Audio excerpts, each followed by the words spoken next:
Hey, hi, this is Editing Kiki, and I just finished editing the VOD, so before you guys jump into it, I just want to give you a little bit of a disclaimer and some warnings, okay?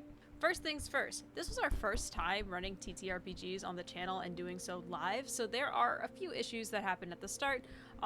There's quite a bit of audio mixing and sound issues, so not everything is at the same level all the time. There's some times where they're really quiet, there's some moments where it's a little bit louder. We try to balance it the best we can, but up until about the 10-minute mark, you're gonna hear kind of really quiet, and then it gets louder after that. We tried to taper that as best we could, but we can only do so much with our technology, so just be wary of that, especially if you're a headphone user.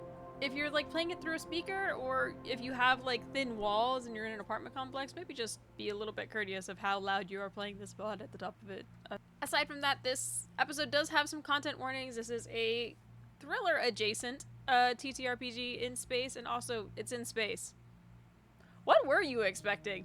Some of the content warnings for this episode, now this is a live recorded episode, so some of these did happen, some of them didn't happen. I'm just going to read them off in a list for you guys, okay? Space and sci-fi genre norms. You're in space. Again, what were you expecting? Aliens, including entities outside of humanoid species. Cybernetic enhancement / replacement of limbs and body parts. Crab-like robots. Artificial intelligence. In-game. We're not using AI for this game. The vast and empty void of space. Mentions of war. Injury. Loss of oxygen and or suffocation. Loss of bodily control or bodily autonomy. Betrayal, darkness, swearing, player character death, NPC death, life-ending circumstances. Some of the less likely triggers that may be involved in this episode are physical assault, verbal assault, blackmail or threats, gore and violence. I don't think Dolly Parton is a content warning, but she's on this list for some reason. So, do with that what you will. Anyway, that's all I have to say for you. This video originally aired June 14th of 2024 at 8 p.m. on kikidostuff.twitch.tv. Twitch.tv/kikidostuff. I don't know how things work. But yeah, I hope you enjoy. Bye!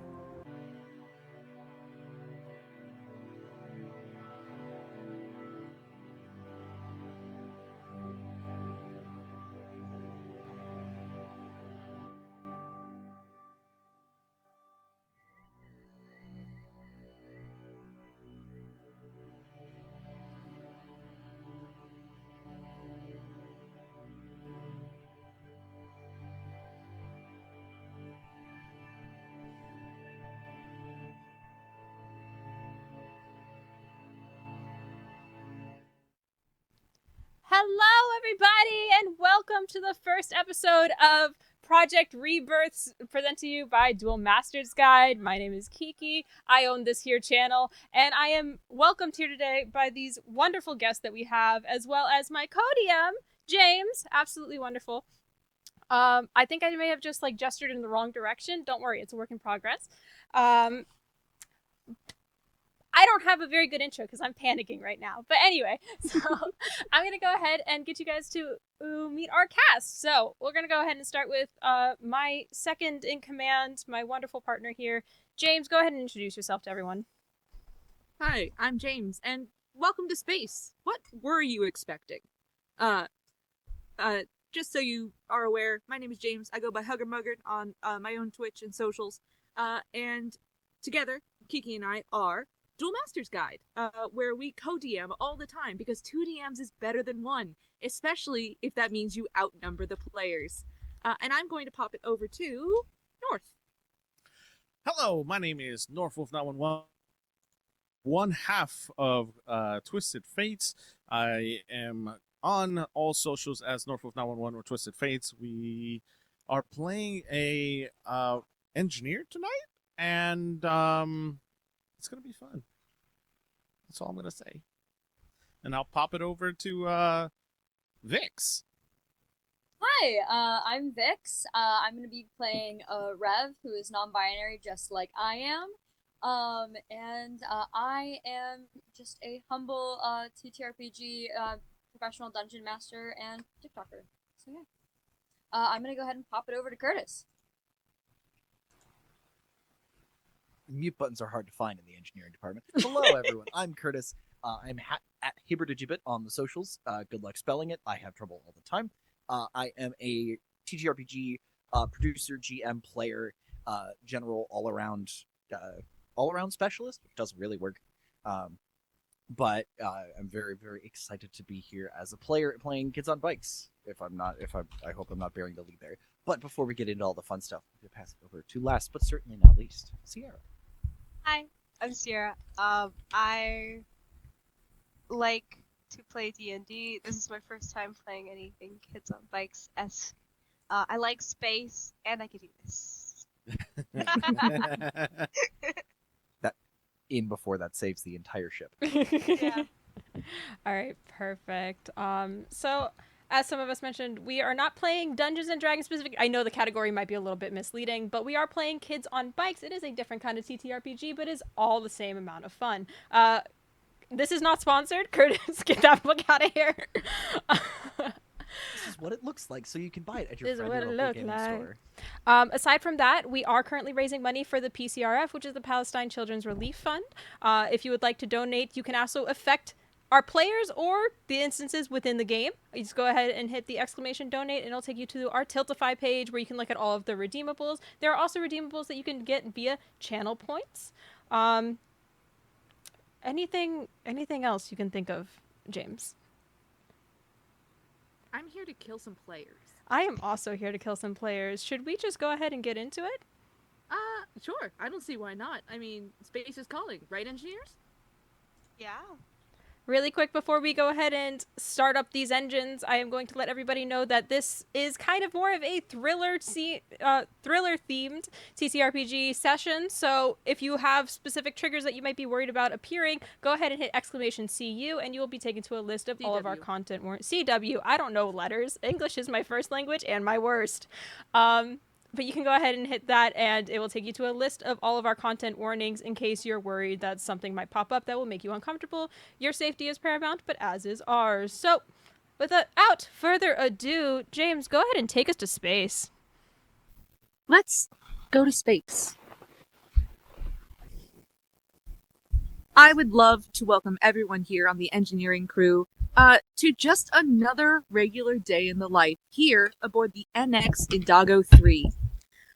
You all know this, but we'll go over it again in your morning safety briefing. NX INDAGO III is a far-reach space vessel, which is currently on a 5-year mission, trolling through the far reaches of outer space in order to bring communications back to a war-torn area of the... war-torn area of the galaxy. And your crew has just finished a very, very tiring planet-side mission. You guys really weren't planet-side, but, you know, you heard some tell-all from the rest of the crew when they got back. There was a lot of fluff for a while about just resetting communications on the planet, getting it linked up back to the rest of known space. It had been a dark planet for a while. A dark planet is one that has no communications. It has lost all civilization. And so it's ripe for new settlers to come in and try and take it back over. This is, of course, a peaceful galaxy. Everyone works together to get everyone a place to live, food to eat, and space to call their own. Now, it was weird that on the planet a body was discovered and brought aboard so that it, you know, they had on the same uniform as you guys because they were Adventuring Aid Association. And you know that there are other ships here in the far reach of space who are on the same mission as you, Project Rebirth, just trying to bring new life to this part of the galaxy. So knowing that it probably was just a crewmate from a different ship who got lost or left behind or anything like that, brought aboard so that, you know, research and medical can do their thing. But you guys are just here in engineering, keeping things together. Kind of a skeleton crew tonight, just 4 of you in the engineering bay, so that you can, you know, keep the ship running on, you know, low power, moving through warp. You've already warped once just to get away from planet area. You're waiting in space. But the most important thing that's happening right now is because you've just warped out of planet space and into far space, meaning empty space and void, you do need to change your shields up. So regular shield maintenance is going on right now. So I'm going to go ahead and ask our shift lead to go ahead and describe his character, and what that shift lead is currently doing to take care of the shield maintenance that's going on. Don't forget your mute button. So, Pinsky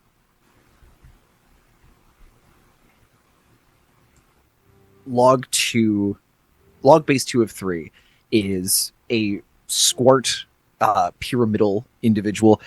Basically, if you took a standard D4, which I just had out as an example, put 3 eyes on each of the faces and a leg at each of the vertexes, and a single hand coming out through the center, is and constantly looks like they're either falling into or expanding outwards from the center of themselves in this sort of self-similar kind of way. But we are strolling through behind my crew as they are standing by their stations. The process is largely not necessarily automated, but just needs to be supervised. It's the sort of thing that we do fairly often here. But I'm just keeping an eye on Rev and Ellie and Jacked as they are running through a fairly standard reset. And I think right now we are standing just next to Jacked, and sort of peering up from these 3 clustered eyes at the console and the readouts as Jacked is operating this particular piece of machinery. How well he's doing it, I'm not sure. I'll leave that up to him.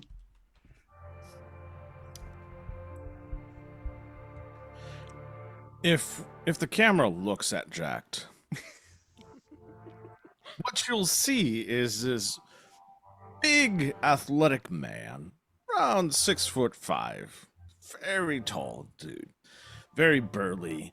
He's definitely got a flannel jacket on, okay, a backwards hat, and when the camera appears, you can see that his face comes up, and it's dirt. We don't know where the dirt is from, but there's dirt on his face, and you see, all right, boss, is it like this? And he pulls out a tube, and I put it back together, but I followed them directions, and the directions, they gave me an extra part so we could put it away, right?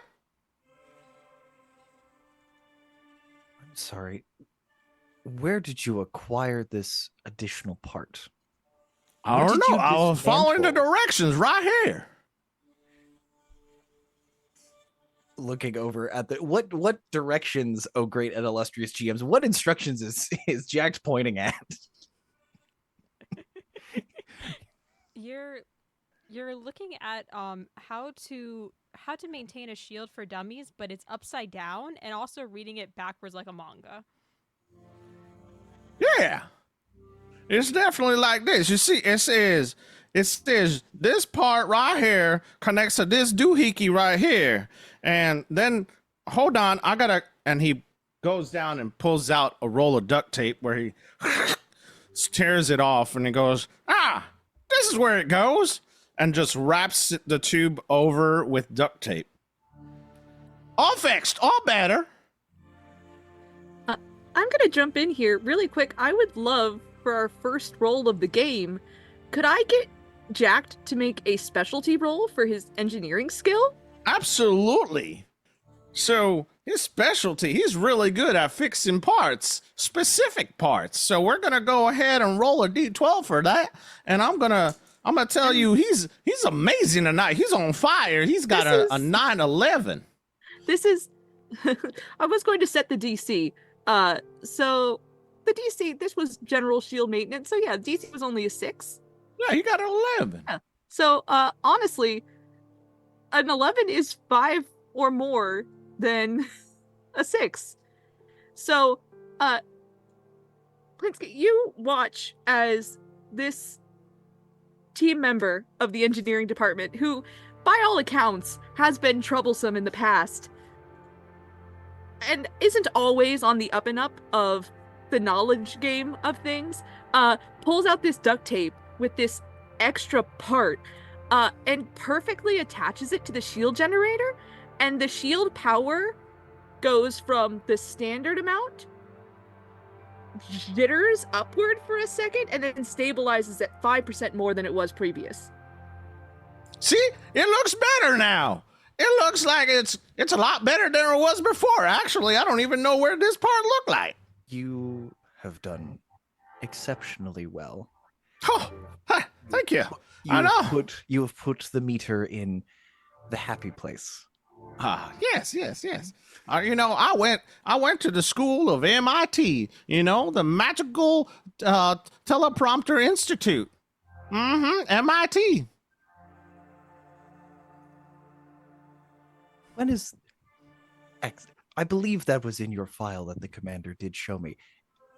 You were continuing to prove your usefulness. Well done. Well, thank you, boss. When do I get my raise? I will put in several words with the commander. All right. I've been eyeing for some candy recently. Just saying. Excuse me for a brief moment. Ellie, how are we looking on dumping the residual radiation from leaving planet side? Are we deionized yet? What? I throw it outside.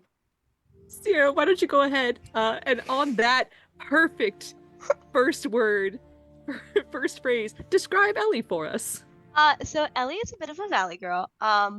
In short, she is the Elle Woods. She got on the spaceship by losing her alien boyfriend and wanting to go to space to get him back.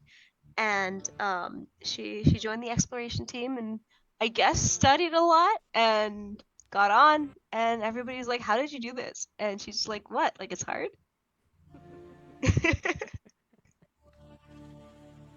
Thank you, Miss. That's Ellie. Thank you, Engineer Ellie. Did you replace the filters that you threw out? No. If you don't mind doing that, so that way we have more things to throw out and you do not flood the ship with ionizing radiation. I do mind, actually. You guys hear from overhead, Ava, the assistant AI that guides you on this journey. Ionization is increasing. Please replace filtration immediately. Hello, God? Hello, Jax. It talks.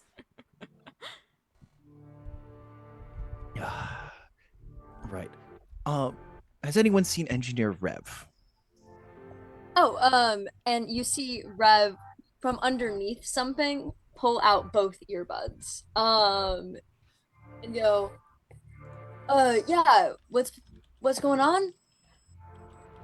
Firstly, good to see you. Secondly, you know it is against regulations to have earbuds in the workplace. Thirdly, would you mind assisting with replacing the ionization filters?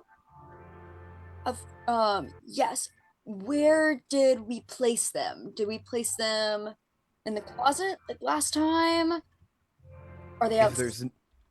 There are some outside. If you would like to go get them, I would recommend a suit. Oh, yeah. Great. And you see Ellie's sorry, not Ellie's, Rev's full body come out and you see essentially exactly what I'm wearing, except for this part of the jacket is open to reveal a full cyborg arm. And the moment you see you say it's outside, it expands and it goes into a little grapple, and you see like it go to extend and you think, is it outside where this might work? And it kind of like clips like like tongs. Yeah, like one of those shark things. Little chip bag clipper. Yeah. Engineer Ellie, how long ago did you place those outside? About 5.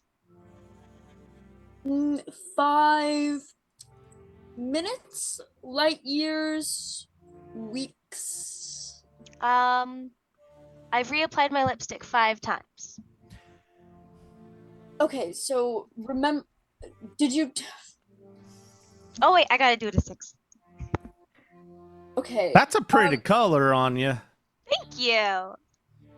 Yeah. Let's see.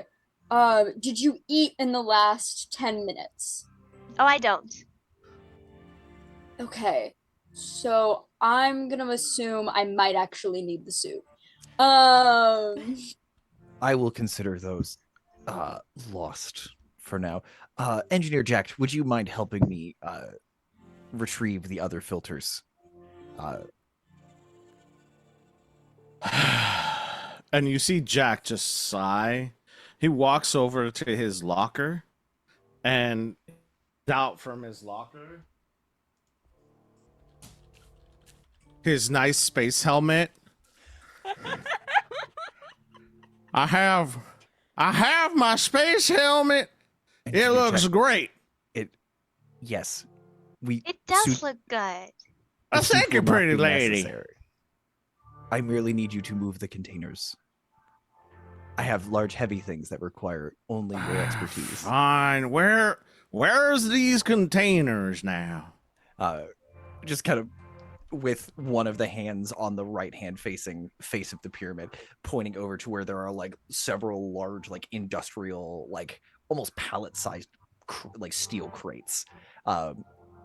And filter is written on one that is like 2 rows back as the camera kind of pans in. Just a few cases that way. You walk begrudgingly. You'll watch how Jack goes to containers, and it's really getting really tiresome that they call me jacked up around here all the freaking time, and life is a highway. And he starts pulling up and pulls up the correct container, I'm assuming that's needed, and he lifts it over his head. Do I have to roll for any of that? I will actually say, as you handle this, because that is part of your specialty, I don't think you're going to have any trouble lifting up containers to get them where they need to go. While that's happening, Ellie and Rev, you two are still over by the shield generators. There is a slight blip in the shield generation. It looks like that excess of power that came in, it looks like it had a momentary lapse in shields as the shields exceeded their necessary Parameters. levels. Thank you, Ava. Parameters. You're welcome. And actually, I think you hear this announcement from Ava. Thank you, talking walls. You are You hear welcome, that Ellie. too, right, Ellie? all Yes. right. Okay, so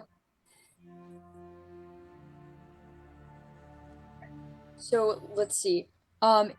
If they've exceeded their parameters, then we should absolutely we have to do something about that now. Right? I don't This think that- reminds me of that one time that I was back in my sorority, and one of our sorority sisters, her name was Everly, she actually made her hair way too big, and she used way too much hairspray, and then it just fell apart. So we gotta fix that. Fascinating. Did you do the Pantene Pro V? I've seen that in the commercials. It's really good for your No. hair. She used shaper. Oh, Who uses my Lord. shaper?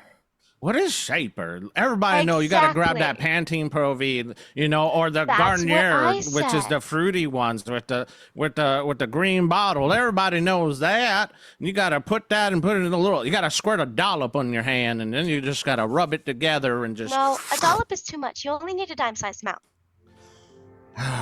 You're right. I got to try that with my own hair, and he definitely doesn't have hair underneath his hat. Sure. Rev, would you like to try and do something about the shield blip? Yes, I would like to get a read on what caused it, if at all. I would assume maybe the ionization.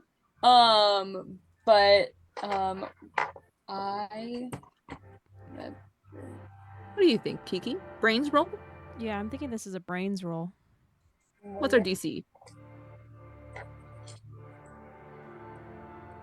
I'm gonna make the DC a 10.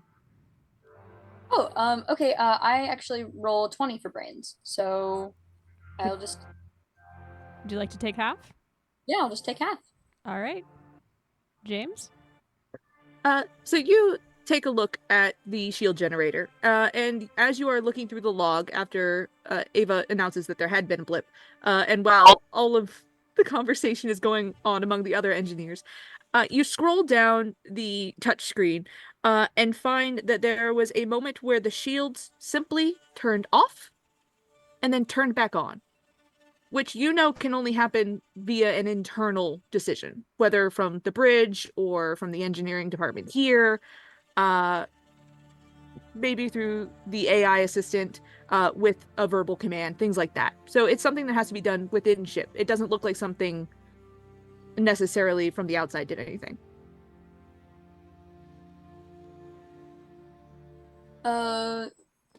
Interesting. Nobody told the shields to go down, right? Nobody accidentally said Ava shields down. Turning the shields down. You just Yeah, did, shields little. up. See, you just told Turning it the to go shields up. turn it on. Other than that one time, no one said that exact thing. About 10, 11, 12, 13 seconds ago, you said it. I'm talking about other than that one time that I just did it. Pinsky, did you say anything? Did not. It Ava. wasn't me. Do you have any Yes. record of the shields turning off in the last 5 minutes? Just recently. Sorry. One moment. My brain farted. Just recently, Rev has recommended that the shields go down, but it was put back up within 20 seconds. And no other incidents of the shields going down for any reason. The shields have remained at full during maintenance.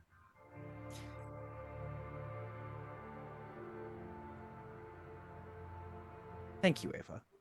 You are welcome, Pinsky. 20 seconds? That's a long time. I can hold my breath for 20 seconds. Watch.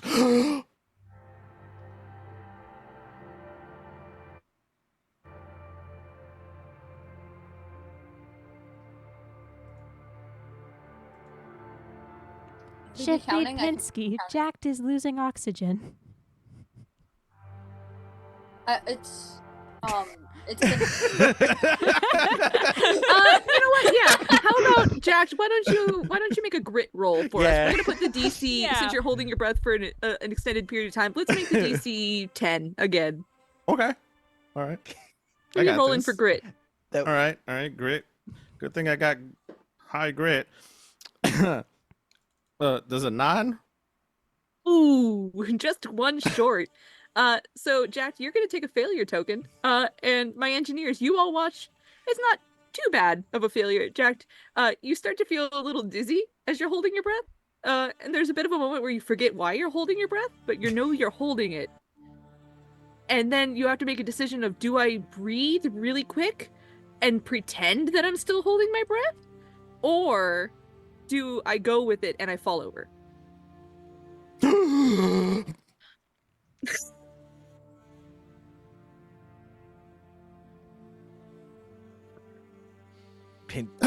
Okay, I got it. I did it. That was 20 seconds. 21 by my count. Oh. A new record. Thank you. I try. You know, Ellie, that one's for you. Pinsky Thank you. is You're welcome. all of Pinsky's faces are deep in thought because Curtis's face is deep in thought, and I don't know what to do with this information that I have, and I don't.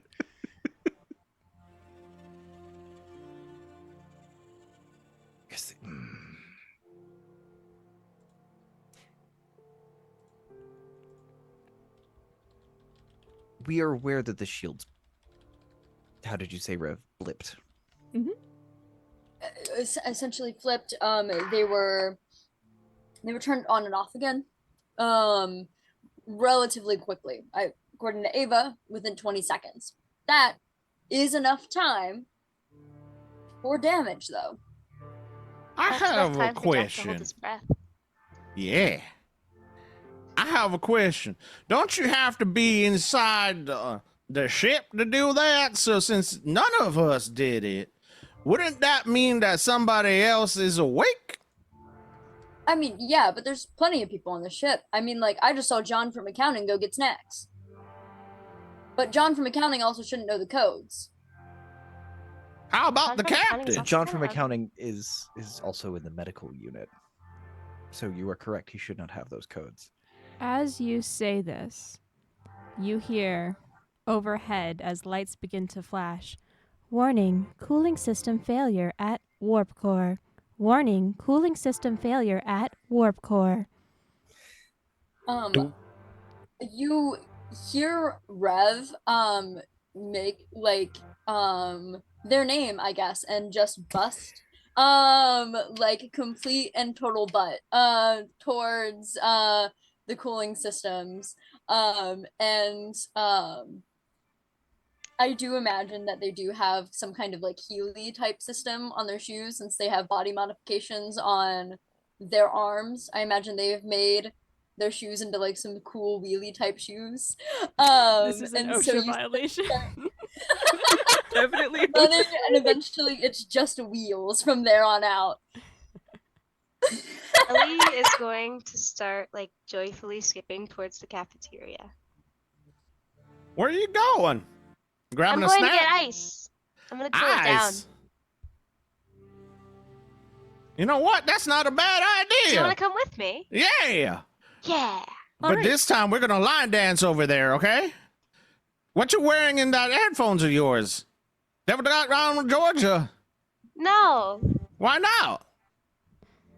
No. Oh, come on. All All right. right.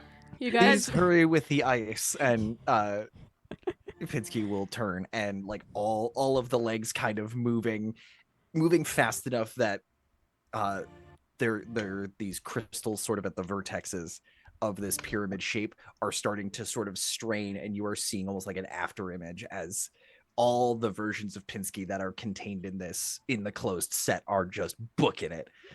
you guys Still just not see as a fast as motion somebody blur on on wheels. Pinsky. Yeah, like a cartoon where you see like the it's just circles and smoke, and just like that's it. Still not faster than wheels, but we're doing our best.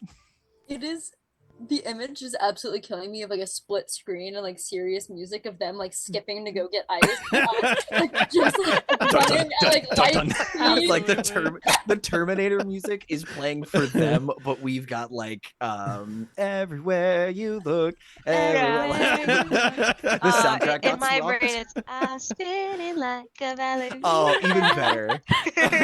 Oh my god.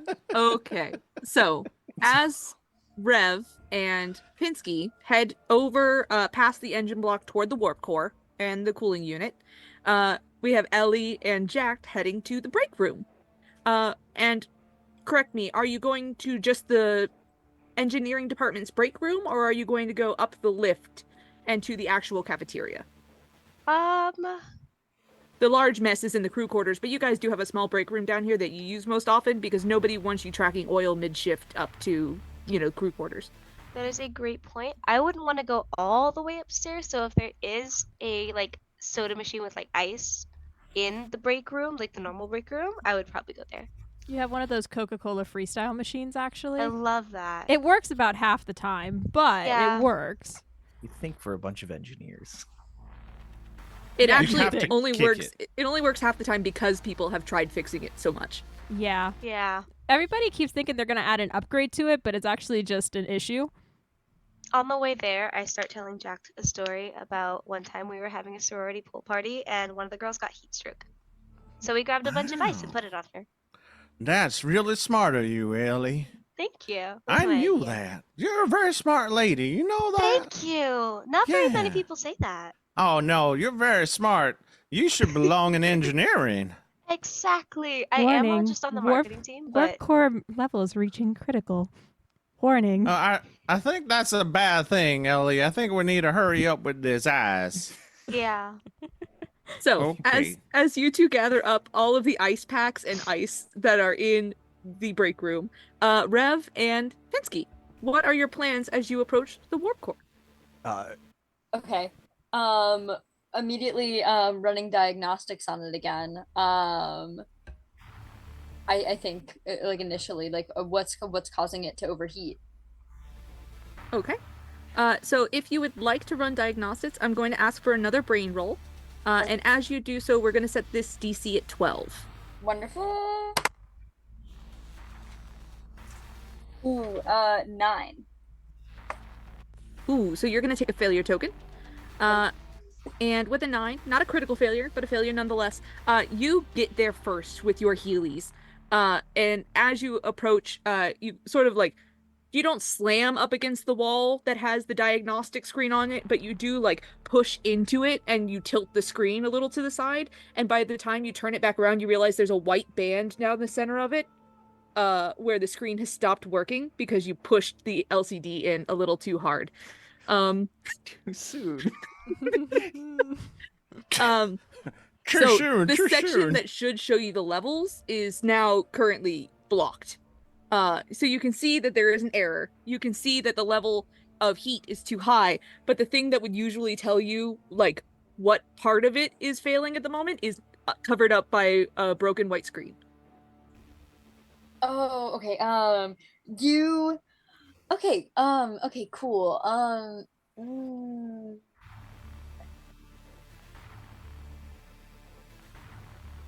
Can Oops, sorry.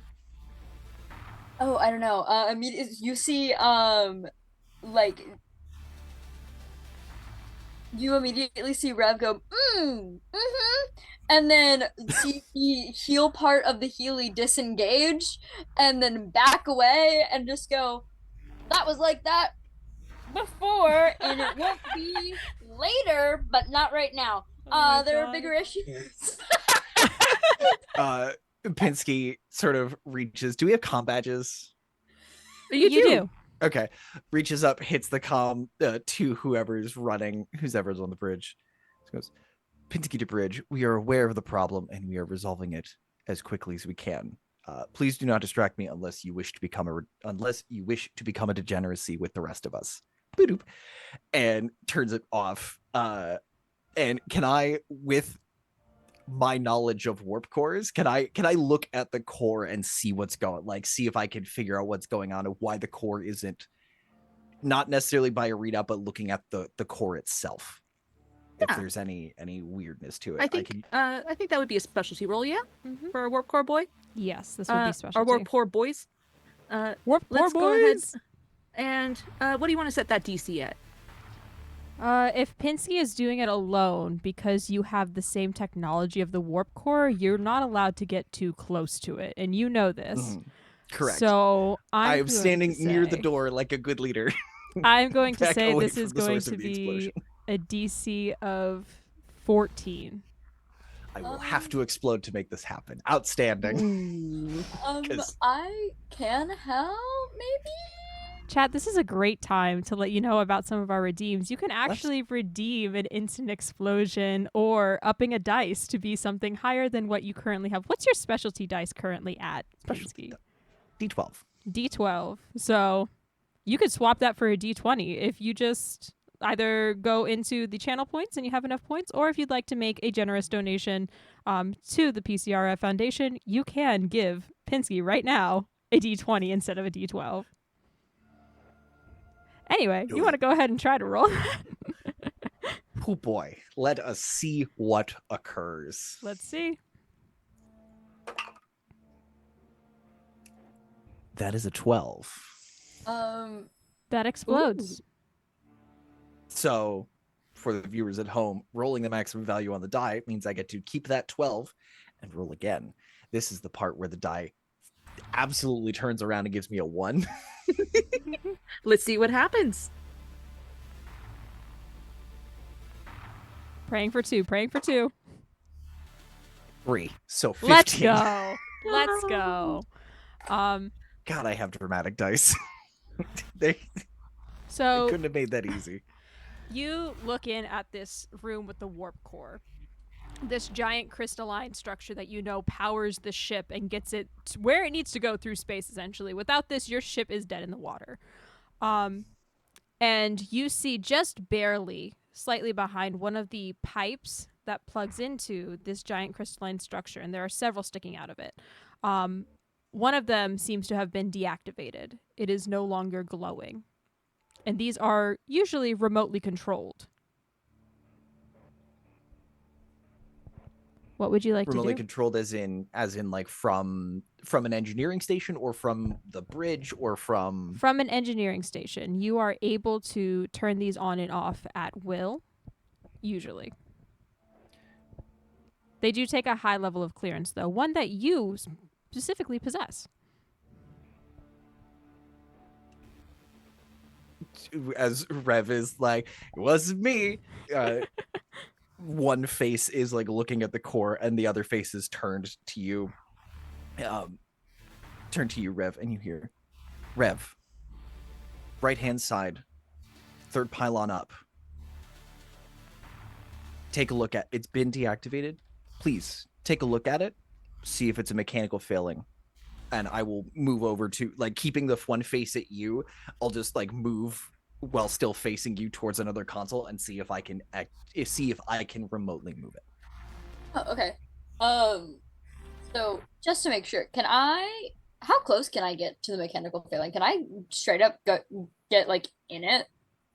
You know that it would be dangerous with the level of radiation that the warp core gives off to get too close to it, but there is a set of safety equipment just off to the side of the power generator number 1 that you could run over and throw on as much safety gear as you want right now and head in there. Just the basic safety gear will keep you safe in there for about 3 to 5 minutes. Usually that's like in super emergency situations, the quick ones. That's all you got time for. Wonderful. Immediately, Rev is like, great, I've always wanted to go in there. Never had an excuse. And just goes over, puts the safety equipment on, does like a little like a knuckle crunch, and then goes in there and trying to think of how they would do this. I'm trying to think of how their arm would fit in there, because it's probably like fitted to like a human-esque body, and they've got like a weird macho like clunky fiber It's arm. my suit. Oh, okay, cool. Yeah, now they fit. It's just like in general big. It's like super baggy and it like fits. Super funky, but you see like bulging arm that like fits very It's like well. skin tight around the forearm. And so like they are climbing on, and is it like a little staircase that goes around where they can get onto, or do you have to climb over anything? So it looks like the pylon that Pinsky had pointed out is up several rungs of a ladder in this tube-like structure that the warp core is in. So you would have to climb the ladder to get up there. But you should be able, you won't have to like climb out and attach safety gear or anything. You should be able to reach it from the ladder. Wonderful. So immediately they climb up. You can kind of hear them go like, man, I really wish we had like more fun like space equipment that I could just like climb like a monkey. Like I wish I could like use my little like arm that like grapples onto stuff and then like fling myself over. And they describe this like dramatic scene where they're just like Batman. They describe Batman to you. Fantastic. And then they grab it, and then they look at it, and they because I do imagine them very short, I imagine that they can't even reach over to it and they're like pawing at it, and I really like the irony of them being like, oh, I wish I could do all these really cool bad things, and then can't even reach the thing. I wish I was a little bit taller. Yeah, it's like, really, I just wish I was like tall. As we see Rev pawing at attempting to reach the pylon they need to reach, in this huge tube full of a mass crystalline structure in the center, Our two ice delivery folks are gonna make it to about where Pinsky is.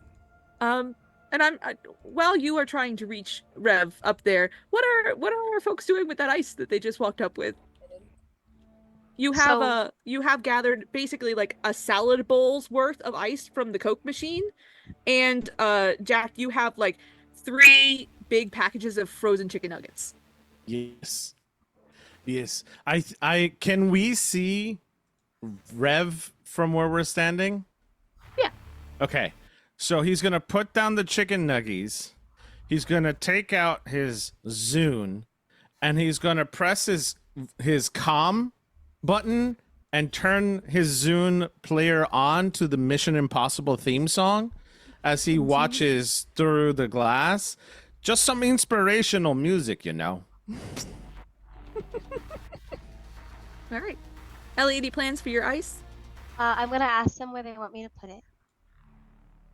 What part is overheating? I wave and I'm like, the part up here. And then I do assume that Rev would use the arm that is currently gripping onto the ladder. Genuinely,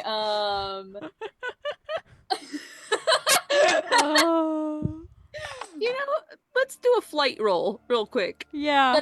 We're gonna set the DC as 6 to just keep your grip. Yeah. That sort of dex move of like, oh, almost waved with the wrong hand. That's so funny. That is a 4. Oh no, that's a failure. Well, no. I mean, I have a D4 for that. Oh, so you gotta More explode. explosions. More explosions. I rolled a 1. So, Oh, Oh. Why don't you describe to me? This is not a critical failure, but what does it look like as Rev looks over and is surprised by Ellie's questions, and in waving loses their grip on the ladder? I think it looks like it looks like I know you said it wasn't critical, but I think this is like exactly what would happen. I think that they like looking over trying to like really like intensely read this probably like indented print that's like not color, like not black text on gray, but instead like indented, like, oh, what code is this on this thing? Really focused on what's going on, hearing Ellie and being like, oh, okay, they're here, like we have more hands on this, and hearing the question of like, oh, we're here with ice, and being like, ice? And just goes over, I'm like, I'm over here, we're bringing ice? Yeah, that might help. Goes over, waves a hand, and then notices they're falling, and then immediately shoots off the grapple hook they still have on their arm from earlier through the suit that they have on to protect them from the radiation, and grab onto the ladder and have the right tool for the job, but wow, was it the wrong job? Could I add, like, I feel like the camera also catches a glimpse of like a label that says in between the ladder, remember to keep both hands on the ladder at all times as they do this. We had to put that there after an incident, much like this. Yeah, three points of contact rule. That ledger is at the bottom of the ladder. I also feel like there are like accident report forms at the bottom of this particular ladder. Yeah, we actually had to put that sign there after Recess Series 4 came out of production, so... I'm gonna ask if, hey Rev, do you want me to fill out a form for that? Yeah, I'm already feeling a little weird, I bet. I haven't felt it yet, but I can already feel that I'm gonna feel weird. Okay. It only feels weird just about 2 to 3 days. It's fine. Be fine. Seeing one of my shift members fall, is there an emergency shutdown, bleed off, some way to either isolate that pylon or just like send the core into like a sleep mode, essentially? Just like not shut the whole thing down, but like put it pull the power down to a safe level. In the case of emergencies, there is an emergency shutdown, which, like you said, will not completely shut down the warp core, but it will take the ship out of whatever, like, set warp it was about to be on, so the bridge will have to reset warp. Basically, you know it's going to be a lot of paperwork, but in terms of keeping someone safe, this is the best way to make sure that, you know, they don't get radiation poisoning as quickly as they could. Yep. Pinsky, seeing all of this, is just going to reach over and put our hands on the pad and speak a series of numbers unbelievably quickly, as if from multiple voices. And then for anyone paying attention, it is 163495 in just like super rapid fire, in conditioned with a bunch of other numbers, as sort of the override code to force the system into an emergency safety shutdown, to try and prevent one of my people from being cooked. All right. So you all watch as Pinsky's pyramidal form, they reach out to this data pad and immediately start, and it just becomes like a crystalline soundscape as they continually place in numbers until the shutdown code is accepted. And suddenly the ship sort of stutters in space-time for a moment. The lights all flicker on and off for a second, and then the main pylon begins to dim, followed by the 3 additional pylons that are still lit, and then the warp core with a sort of wobbles into a low glow, and a quiet that you weren't aware existed in the engineering bay descends. It actually feels eerily quiet. Like it feels like something's wrong almost.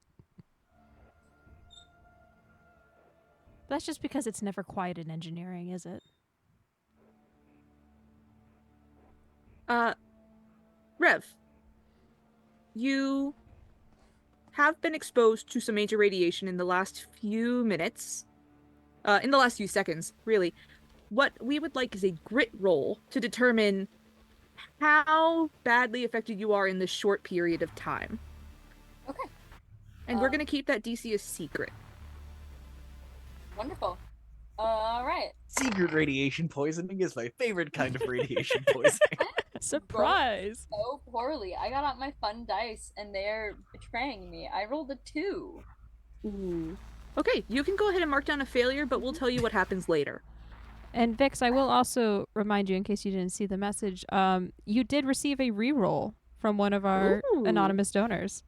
Oh, wonderful. All right. So you can keep that in the back pocket, or you can use it now.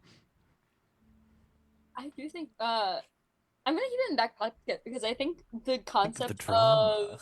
of teehee something happens later is really fun. But think about the drama. I know, the drama's really cool.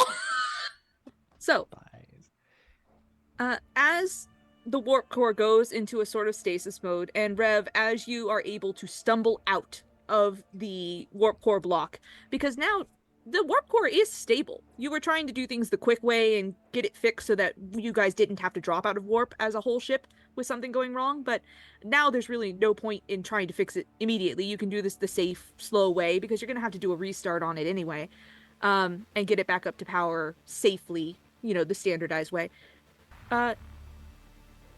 With the eerie, quiet sort of lack of machinery noise in the engineering department at the moment, you all realize that you never, specifically Pinsky, and Jacked, because you put something on comms as well, neither of you ever heard anything back on the comms.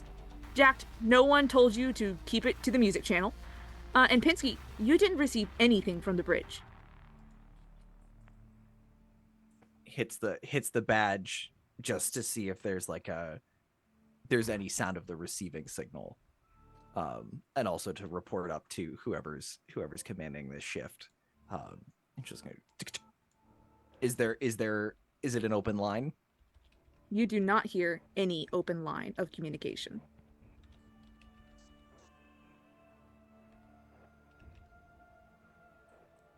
And I think that's where we're going to take a break. Ooh. That's a really good cliffhanger. All right, I don't everybody. like it. I All right, hate it, which everybody. means it's good. Stick around. We're going to take like a 5 to 10 minute break just to give our players a little bit of a respite so that they can go get some water, go to the bathroom. You as well should go get some water, go to the bathroom, and come right back here. This show is not over. All right, see you in a bit.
Funny if we listen to And we're Mother again. back. Hello, everybody. Thank you for sticking around.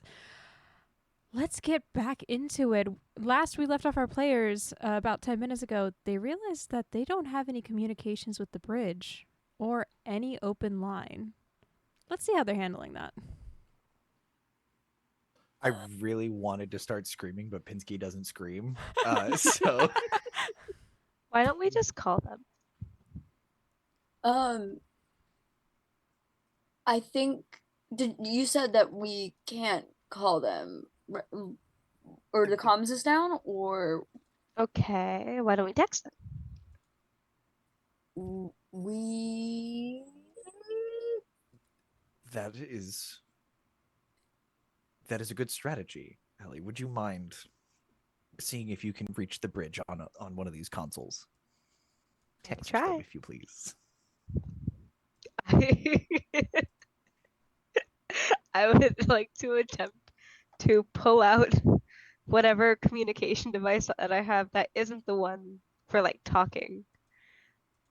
And try to so- text somebody. So for text communication, you would probably want the backup comm system, which will be in the comm section of the office.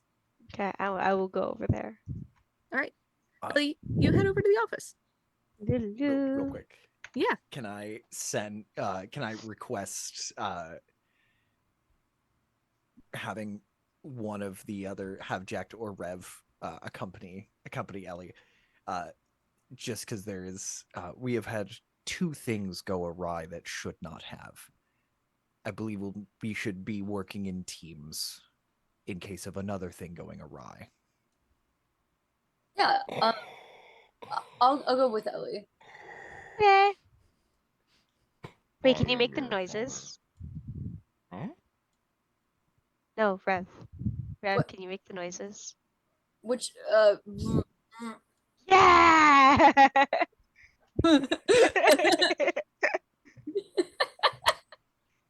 I think So- Ellie would probably not mock you, but like in the kindest way, just walk and go. When one of your friends has a verbal tick and everyone else picks up on it. Yeah, pretty much. And so, we I am much more careful this time and do not activate all of my wheels. Just we're not going full mode. We're just going like half. Much more steady and slow. You feel the transition from the metal engineering floor with the built-in lighting, which is currently on its lower setting, so every other light is lit rather than every single one. And you kind of hop the lip into the break room area and skirt to a slow stop in front of the office that you need. Yes. All right. n- now that we're in the office, trying to think of are we looking for the computer or are we looking for the like a smaller device? So you guys know that the comm system runs on a sort of flat screen tablet-esque device that you could, rotate through basically a digital Rolodex of the sectors of the ship and speak to any of them. Right now, as you look at it, you see that every single one is grayed out, like it is unavailable. But you do know that the backup comms is a sort of text device, uh, like those old Xbox controller uh typing pads. Usually those have like limited amounts of words you can send, like it's a character limit thing. But you know that that's usually in a drawer. You would have to hook it up to the communication system and put it into backup mode. Okay. Let's see. Which drawer? You know where the texty thing is, right? Which drawer would that be in? You I text. assume I would know. Yeah. I go, oh, it's in this one. And I just pick it up. You pick it up. Uh, I don't know why, but in my brain, it's gonna be like an old like Nokia flip phone where it's like 555 to get it's in to T9. yeah, It's in T9. yeah. We're So so many thousands of years in the future, but it's in T9. Oh Yeah. my god. It's Yeah. space efficient, man. You can. They were on a budget. So No. So before Also, you can use it, you have to set it up in the system, which takes some time. okay, I would like to do that, please. You can definitely start the situation. I would love a brains roll from you so that we can see how long it's going to take for the system to set up, because there are coding ways around like most of the processing time and things like that. All right. Let's say DC for just success you can set it up is 10, and then we'll say a 15 is you can do it shorter than it normally would take. Okay. also I'm important to using note. my D10 for brains. Important to note, Nokia's also survived got into a the 10. far-flung future. You got a 10. I got a 10. Does that mean I get to roll it again? Just for funsies? Yeah, it's a 10. You get to try and get it to explode. A 2. 2, so a 12. A 12. So it's not that it's not a critical success. It's not the 15, but with a 10, you go ahead and you connect to the correct cable, the bottom of this T9 device, and you plug the USB-C into the docking port. And as a whole wall of text shows up, you just sort of go, oh yeah, I've seen this before, and you just and you sing a little ditty as you set it in, because once upon a time one of your sorority sisters had like this way to like figure out how to remember codes, and it was just like you sang the Sing a names of little each jingle of your about 'em. yeah, Yeah. you sang she always sang the name of all her ex-boyfriends in like a pattern to do it, so I don't know what yours is, but That's cute. I love that. so you know that it is set up, and you see a loading bar appear. It looks like it's going to take some time for the backup system to get started. It's not quick by any means, but probably within the next 15 to 20 minutes, as long as nothing goes wrong. Yeah, nothing can go wrong. Anyway, because we're so close to the break room, we're gonna go get more ice and probably a little bit of a soda pop, just for funsies. A little bit Yeah. of sody pop. You actually are on backup power right now with the warp core in mode. So as you go over to the break room, you realize that the soda machine is not an essential function and it is currently powered down. Is there a You can refrigerator? get soda, it's just flat. Oh, Yeah, there's no carbonation. Water only. No. Is there like a little refrigerator? Yeah, power's like, out in it, but it's snacks? probably still cold in there. I would like to grab a snack. I don't care if it's somebody else's. I just want a snack. I'd go, ooh, a candy bar. It's a where? protein bar that I put in there. It tastes like straight cardboard. Can Yeah. we contact each other at all? We can scream. Are you going to, you're trying to hit your communications device and do short range? Yeah. You hit it and there's no open channel whatsoever. Okay.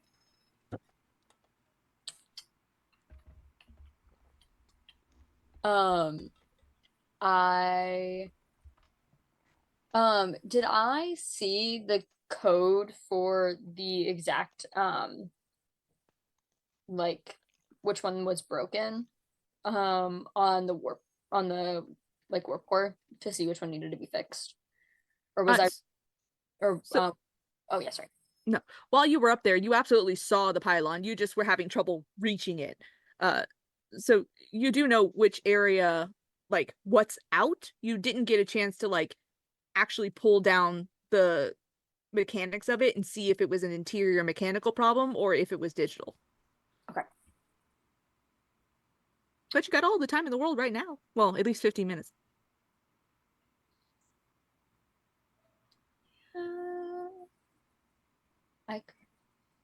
Am I still in the suit? I haven't gotten out of it, so I assume so. It's just ripped. It's ripped.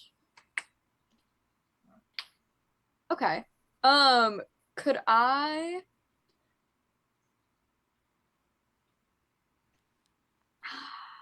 Okay, I'm just gonna.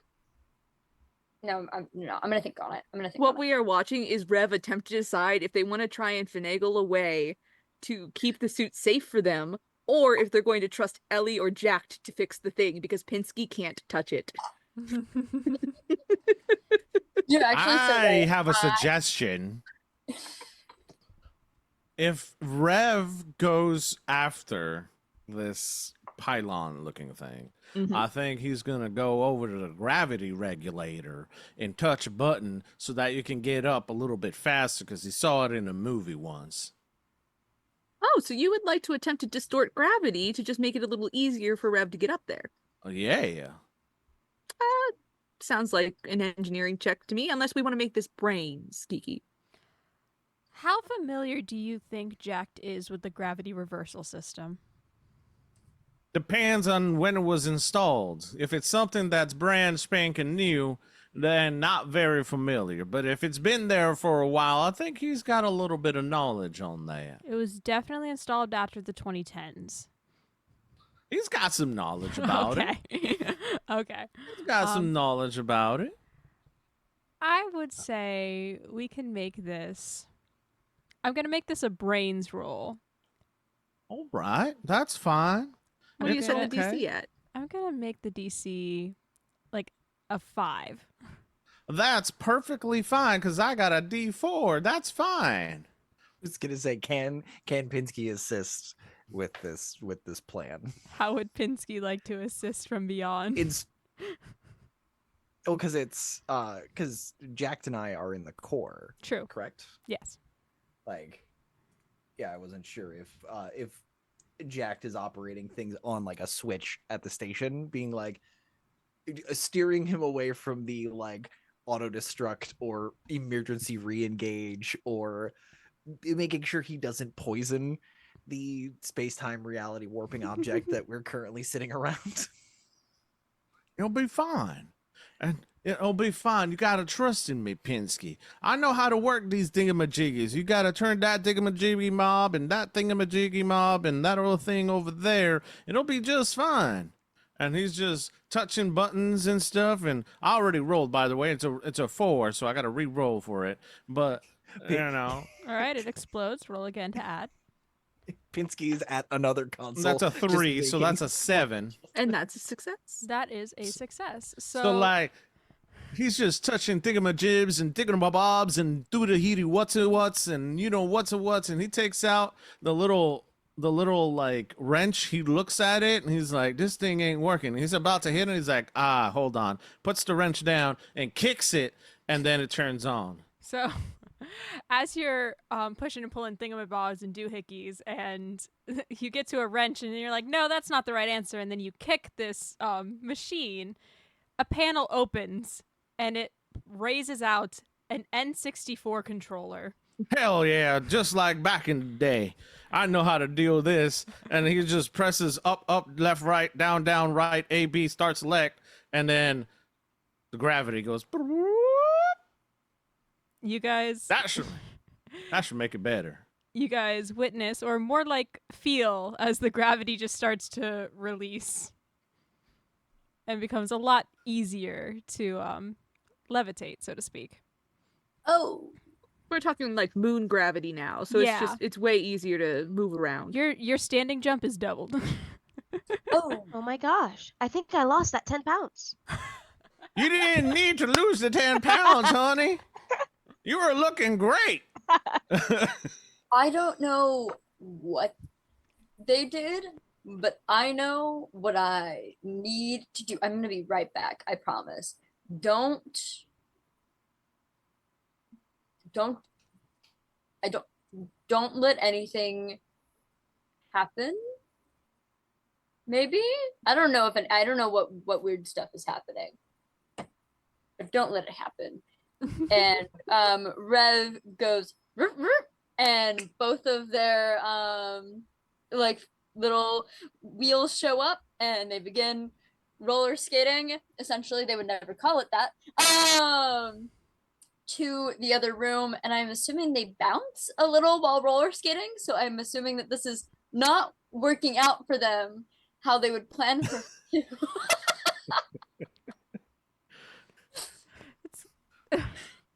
Left, right, left, right, left, right, left, right. It's And kind of like when you put marbles on a trampoline and just go.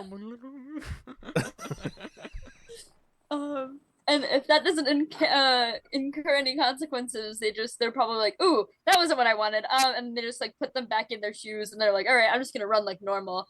They kind of skip, ish in there, and probably just like jump in and kind of go on there.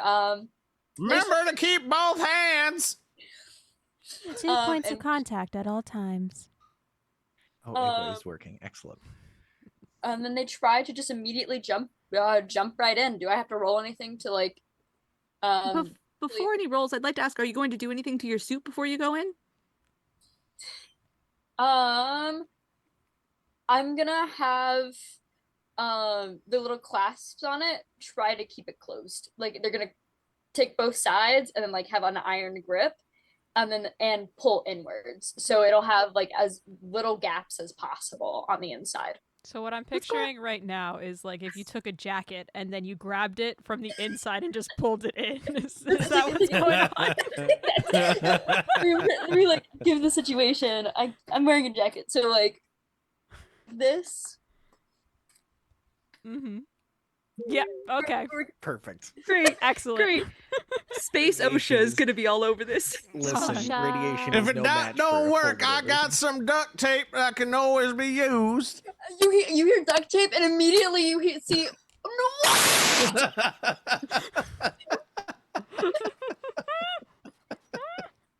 Oh my. What? that was an option as they're going up. Into So, as you're holding your sleeve closed, complaining about the fact that Jack did not bring that up until you were back in the tube, could you just roll a grit roll? DC is just a 5. For holding this closed. You're at a low radiation level in there right now. It's not as dangerous as it could be. I actually, because of how I've been rolling, I think I'm just my grit is a 10. I think I'm gonna take a half. I think that's fair. You can take half.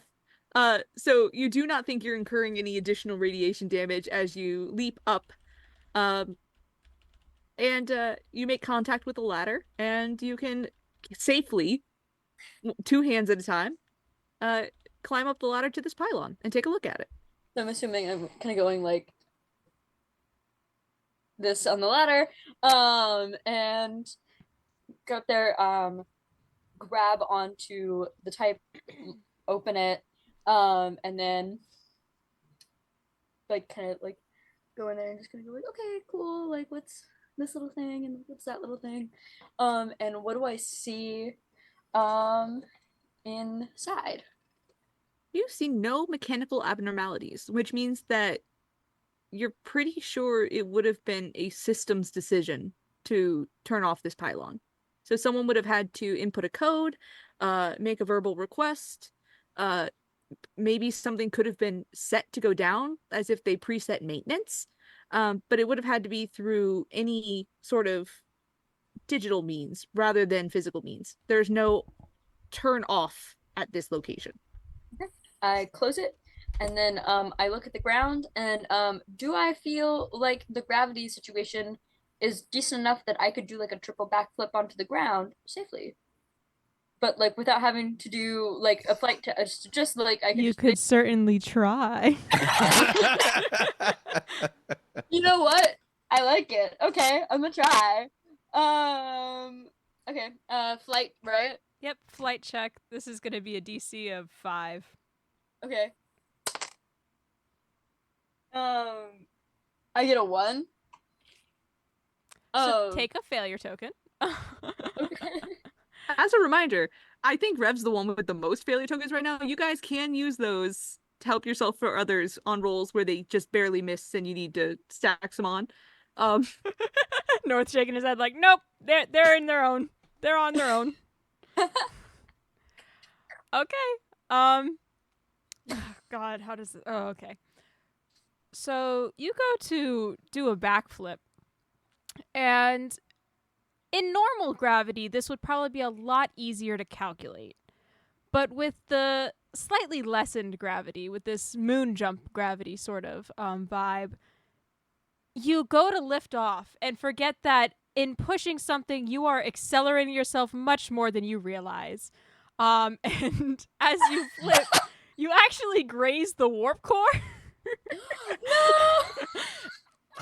And it just like scratches along your back as you stumble to the floor delicately, because gravity can't really drag you back down. Your suit is also torn on the back. Nothing a little duct tape can't fix, honey. We're fine. Everything's fine. How are you doing over there, honey? I got some duct tape. And he just pulls out a really long piece and Like immediately, like Rev is just like taking off. It's just like no. Are you getting out of the warp cores? Gets out of the zone? warp core Okay. and immediately takes it off, and it's just like no. Hey, I'm so sorry. This is your suit. Yeah. We're gonna have to order you a new one, buddy. I ain't paying for that. And he looks at Pinsky. I ain't paying for that. Correct. That's covered. We'll put in a maintenance request and get you suited. Unfortunately, you won't fit in mine. It's all right. Maybe I can use it to wipe my face or something. Fix it up. Or something. You want some chicken nuggies, Ellie? That note, can we get me a custom ordered suit? It's really unfortunate that I have little body, big arm, and they just gave me a suit for little body. I submitted that requisition request this 2 space dock cycles ago, and unfortunately, little body is not a sufficient measurement for most of them. So I will once again ask you, can you please provide more specific measurements? I don't know how to read a duct tape. Not duct tape. I don't know how to read it. The fact that you guys are measuring your bodies with like a roll of duct tape. Look, she's about one roll and a half of duct tape.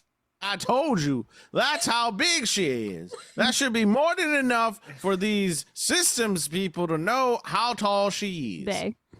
Jack, it's they. Hey, yeah. We talked about this. It's okay. It's just, I know my arm is sexy and you want to call it she, but you can't do that. That's fair. That's fair. It's just really, it's a tool you can use at any time. I know, and they're pretty too. But they are. Yes. 100%. Now, I'm taking on your accent. 1 second. Just gonna. Oh. It's all right. Everybody likes the country of Texas. I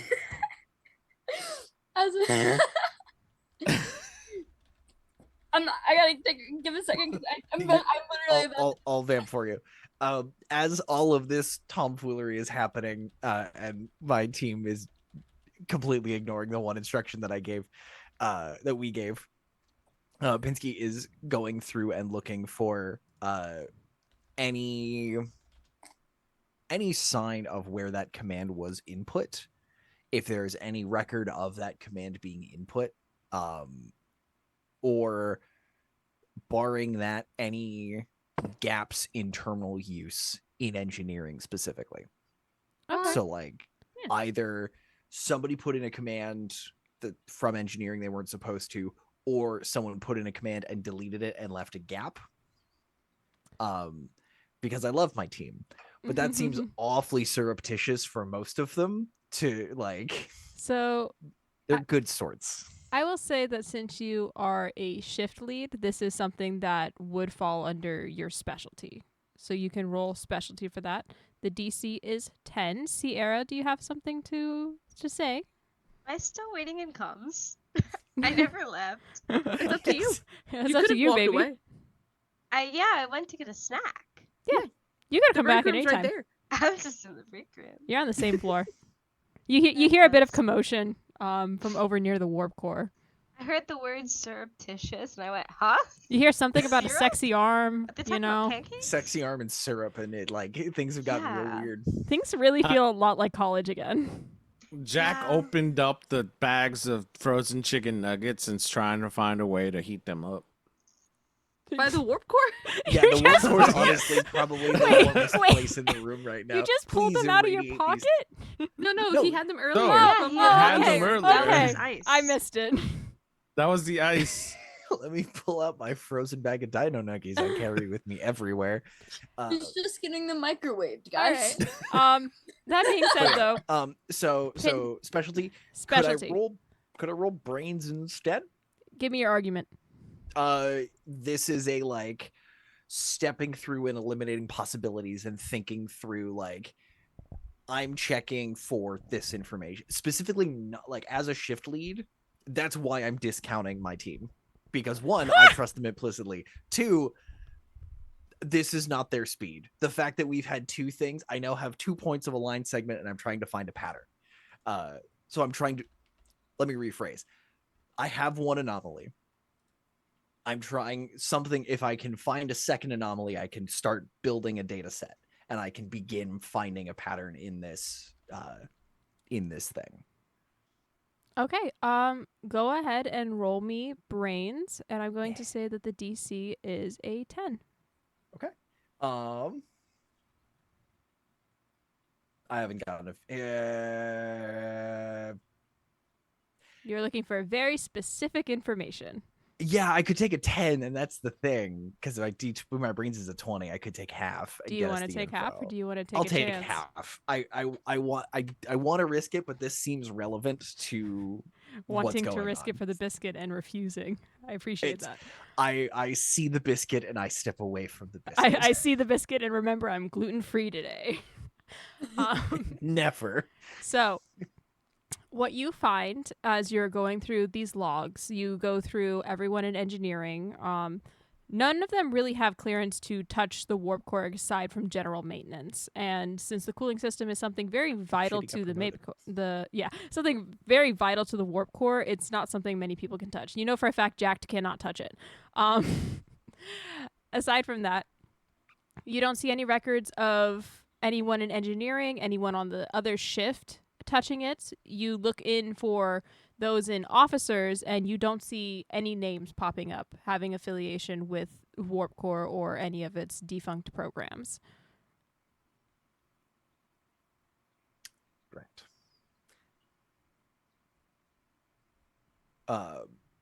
As Rev pops out, you hear, Rev, were you able to find anything wrong?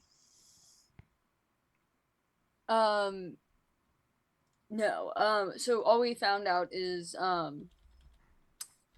nothing was wrong with it mechanically, other than the fact that it would have to be turned off by somebody who had clearance to do so, like yourself. And I've gone through and found that there is no one who has remotely accessed this, and it would have to be done manually. Which leads us to an irrational. And wait, weren't you supposed to stay with Ellie? As this With Engineer happens, Ellie? the lights go out. The room is dark, and it takes a second for the backup warning lights to come back on. There is a gentle flashing of red. There is a few streaks of really dimly lit yellow. And you hear overhead on the communication. I love everybody changing their lights. You hear overhead on the comms. Power systems failing. Oxygen at 90%. And you are still in moon gravity. What would you like to do? Turn off the moon gravity. All right. We. Jack, do not hold your breath yet. That may come into play later, but not right now. Kiki, I think this might be a fantastic time to let our audience see what the engineers are dealing with map-wise. All right, let's go ahead and switch this over. Boop. This is what That's right, it looks folks. like. They've got a lot to work with here. Yeah, we do. Okay. So everybody's on the very right side, and I'm alone on the very left side. Mm-hmm. Cool. Did all the power go out on my side too? Oh, yeah, no, it's out on the entire floor. Cool. What was the warning again? I apologize. No worries. Warning, power systems failing. Oxygen at 90%. Power systems. So the power gens would go out. What did these power gens look like? So the power gens are these large cylindrical generators that actually are basically miniature nuclear reactors that run off of the radiation from the warp core. Wonderful. Curtis's little thumbs up at me for the science babble. Thanks, Curtis. I listen. I'm here for the techno babble. I'm loving it. I love sci-fi games. They're good.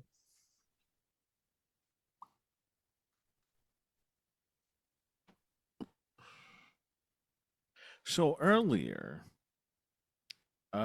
Jack had some dirt on his face. And I feel like Jack actually has some pretty good knowledge about power. And he probably works the most around the power generators. Mhm. So he'd like to go, hearing that, he knows, like, he doesn't know a lot, but he knows one thing that you need, and that's power. So the power generator is something he'll go and try that thing was running correctly. So he'd probably start running. And as you see the camera just have him run in slow motion for no apparent reason, except for he wants to dramatize the steps because it's fun, you hear the very slight song or whispers of, or him humming it, whatever your spice, of Dolly Parton's 9 to 5 as he's like running across It's still coming out of your whole Zune. It's in your distorted. pocket. it's just like Working it's just 9 to 5. just like running towards the generators as slow but dramatic as possible. And I think that he would want to actually check visually what was going on with the power generators before he starts touching buttons, because he's learned not to touch buttons. So, what do I need to do to inspect the generator? Or what do I need to roll? Oh, I hate to say this. the danger music. Is it going to be specialty or brains? Specialty, because he's definitely specialized in the generators. That's true. You do specialize in generators. We can take the argument for specialty. So for you to take a look at the generators, you can just roll specialty. We'll call it a DC 12. Okay. You wouldn't believe me. I'm gonna take a picture of this. Oh. Hold on. Oh boy, Oh, here we go. Here we go. It's happening. y'all! It's Dice like to tell stories. I'm just saying, y'all. Oh, I'm just saying. I'm so interested in what story they are going to tell today. That's never a sentence you say when it's a good number. I'm just telling I you. say it when it's a good number sometimes. Hold on. There it is. Oh, I put it in. Oh, delicious. that explodes. Roll again. The 12 explodes. They're Yeah. not pretty dice. They are very Thank pretty you. dice. Do you want to see the next one? Hold up. Say it ain't Hold so. Hold up. I'm about to take another picture. I want to see how high Apparently. this will go. Apparently, Waiting it for just- Jack to just completely Jack resolve actually all of the rips plot. apart the engines, gets inside them, becomes the new power source. Oh, Jack is just That- running on a treadmill. That is beautiful. So we have a grand total of 23 for the specialty. 23. I'm going to ask my DM something for a moment. Y'all just sit here and simmer for a second. We're doing DM things. You guys are watching the numbers appear around Jack's head as Just like old school style, like beautiful mind type of shit. Just like Jack is in the room and everyone's just like peeking around the corner like we're Scooby-Doo characters. Except Ellie, who is currently lost in the dark of the comms room and might have Yeah. been eaten by now. I I'm think just munching the on a chicken- protein bar. the chicken nuggies are still at the warp core being cooked. I would Gently sizzling. recommend not eating them. No. They're Jacked. cooking. Jack, Let them cook. Let them cook. you are good at a couple things. Okay. You are good at humming. You are good at lifting. And by God, are you good at power? Jacked slow-mo waltzes his way over to the power generators. Singing Dolly Parton's song. Do you choose generator 1 or generator 2? First, I would check to see where the issue was. So, is you there a can- visible issue between any of them? You can see on the readout that is broken in front of the warp core, which is the readout for all three parts of this section, both generators and the warp core. Because the warp core is the center one that's currently whited out, you can see both generators are simply listed as non-functional, which means you would probably have to get into the mechanics of them to see. So do you choose to go for generator 1 Left. or Generator left? 1. Yeah. Generator 1. Yes. Jack, you get all up in generator 1's business way too quick. A big man should not be able to wiggle his way under a power generator that quickly. It's Dolly And Parton. yet- It's Dolly Parton. And yet, as you hear, working 9 to 5, you hear a clanging, and Jack picks up the wrenches that have been waiting under this power generator because he didn't put them away last time he was here. Picks them up and starts beating out the drum beat to 9 to 5 on the inside of the power generator.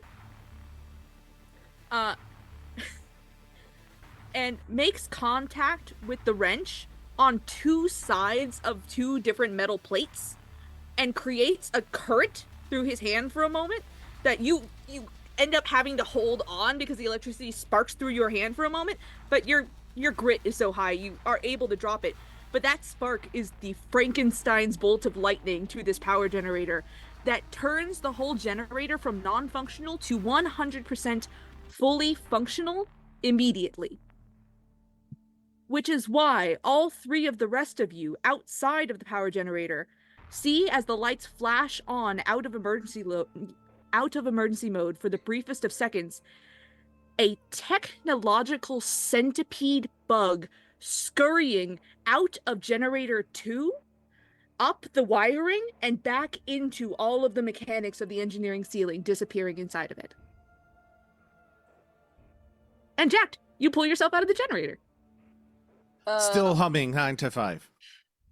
Pinsky turns and again runs, but is like it turns to Rev and goes, "Stay with Jacked. Get oxygen working." And just turns and runs off toward the comm room to make sure that that Ellie is not, especially seeing that thing. He's immediately booking it. Or sorry, we are immediately hauling ass out to the comm room. I'd say slay, but I don't know if I should save it for the centipede. Ellie, what are you up to in the comms room? I'm munching on my protein bar, probably kicking the Coke freestyle machine because it can't give me soda, and watching the loading bar just inch ever so slowly. Progress is- at 12.9%. You do the thing where you put the mouse on the you Yeah, line up the mouse on to the line end to see if it moves see if any. it's moving. At the Yeah. moment, it has not moved at all because the power went out like at 12.8%, so it's been at 12.8%. Now the power's back though. And you can hear the tink tink tink tink tink tink tink of Pinsky running toward the office.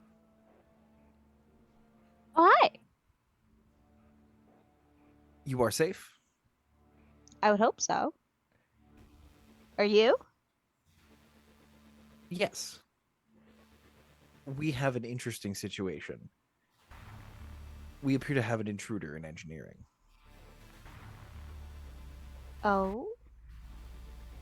And the arms kind of pull out and like large mechanical, possibly insectoid.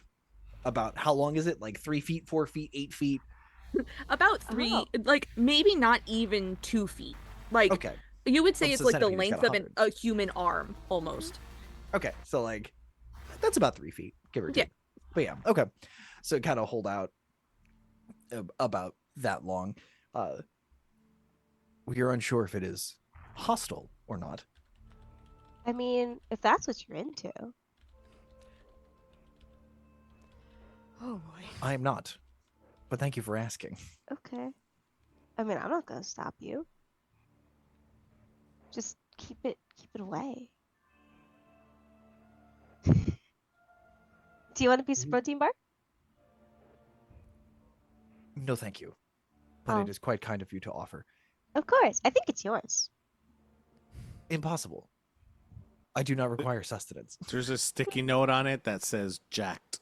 It's actually duct tape written with a black. It's black duct It's tape just with a duct black tape Sharpie on with it. my black Sharpie on it. Are you sure? It's good for your glutes. We have had this discussion before. I appreciate it, but I do not eat. What is more Okay. important in this moment is the safety of all of you and ensuring that if this is a threat to the ship, that it is resolved safely. I would hope so. Oxygen at 80%. Wasn't that a 90 earlier? It was. Would you mind coming with us to repair take a look at the oxygen problem? Would you mind not breathing? I mean, Jack could hold his breath. You can just ask somebody to not breathe. That'd stop the oxygen from going away. I'm now The entity is that for doesn't yours- need to breathe. yeah, I'm like, do members of the Court have to breathe? Where are your he- nostrils? Do you have a nose? You got like a I don't million have a eyeballs. nose. I am pyramidal. Pyramids don't have Maybe noses. maybe the corners of your pyramid is your nose. Do you use I mean, the more nose is kind of Ev- triangular. everything its nose is all the way down. Since you have like several of you, do you use more oxygen than the rest of us or less? If so, have half of them hold their breaths, and the other half shouldn't. And then you guys swap. I told you, she's a genius. Half Thank of you. infinity is still infinity. Okay, so Half No, of it's me half. holding my breath will accomplish the same as, this is hardly the point. I will certainly expire after you all do, and I would like that to not happen. You all watch as part of the snack tray that was left on the counter starts to float upward as gravity starts to release further. I lean forward and bite into it. Just. I like this new mode. I feel skinny. You also feel like you're no longer touching the floor.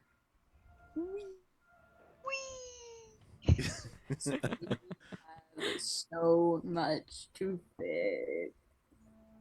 You like Anyway, put your head we're down going? and you start to levitate. You hit your head on the pipe and go dong and like spin away. And then it actually propels you away from the pipe. Is the controller still out of the gravity regulator? Mm-hmm. Okay, he'll like It's swim corded, his so way it doesn't over. go far. He's just gonna It's floating. swim. He's just gonna swim towards the gravity thing. So, Are you pushing off of swimming- anything, or are you just making the no, motion? just making the motion. you all watch as Jack stays in midair. Just I love that. I'm gonna start doing the elliptical run where I just go like this and I don't move. And my Yeah, legs are going like this.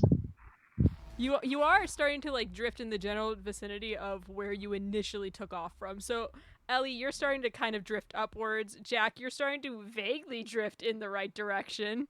It's It's at like an working. angle though. Sorry. I think I might grab onto Jack and then take my little grabby arm again and just grab onto something nearby, if that's okay. Are you? I will shooting do it- the help action.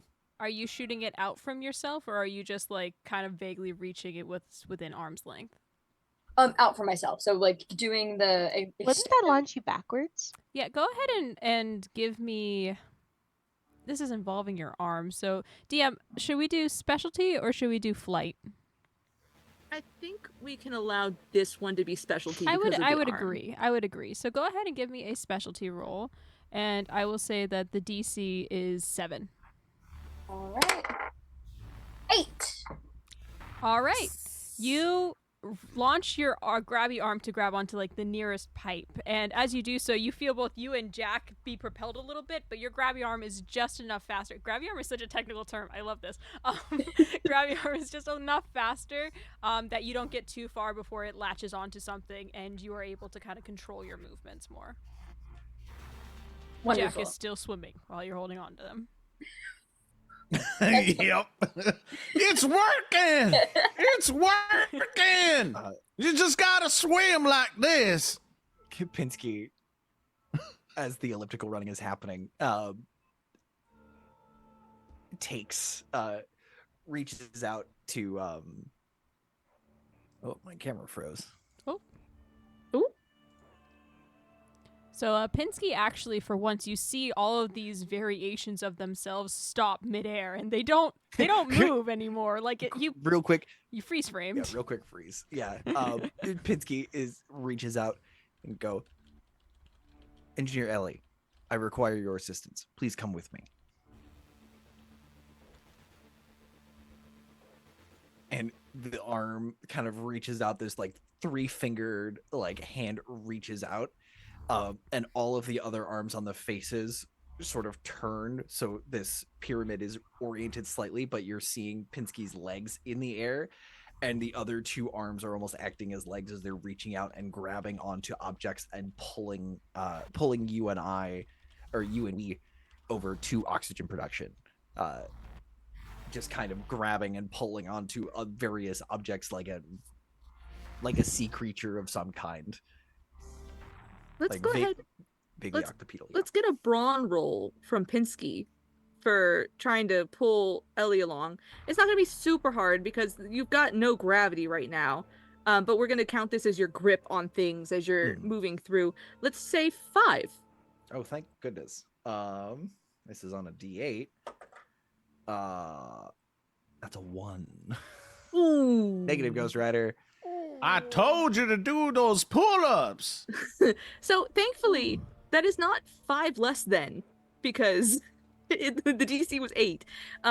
but you are struggling to try and get yourselves and Ellie any farther in.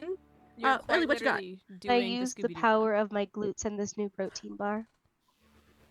Are you assisting or are you I- going to make a roll I yourself? use the I power would of my like to glutes roll needs my to be a own. quote on an You're gonna embroidered roll your own pillow. brawn? Okay, Yes. as you realize that Pinsky can't do it, we're gonna give you the same DC, so the brawn is 5. Okay. Protein bar just sounds like you're really, I'm using really my gassy D4, so we hope afterwards. for Oh, we hope for an explosion. explosion. Explosion. I got a 4! It's an explosion! So I at least meet it. You at least meet. Blow up again. That's a 3. All right. So I got a so that's a 7. total of 7. So 7's great. With 7, Pinsky, you're over here, and it's not so much that you're not strong enough, although that's a lot of the problem. Your fractal hands, your triangles, are just having such a hard time gripping onto anything because they just slide right off with a crystalline sound. It's kind of like glass against metal. It's terrible. I would like Y'all to are welcome grab for all of that. one of Everyone hated Pinsky's that. hands and just use my legs to kick off of a random wall Yeah, you or grab like a random surface. You can Perfect. kick off with the Coca-Cola freestyle machine, non-sponsored. No, the freestyle machine. You kick off with the freestyle machine, and as you pull Pinsky, you leave a trail of Pinskys behind.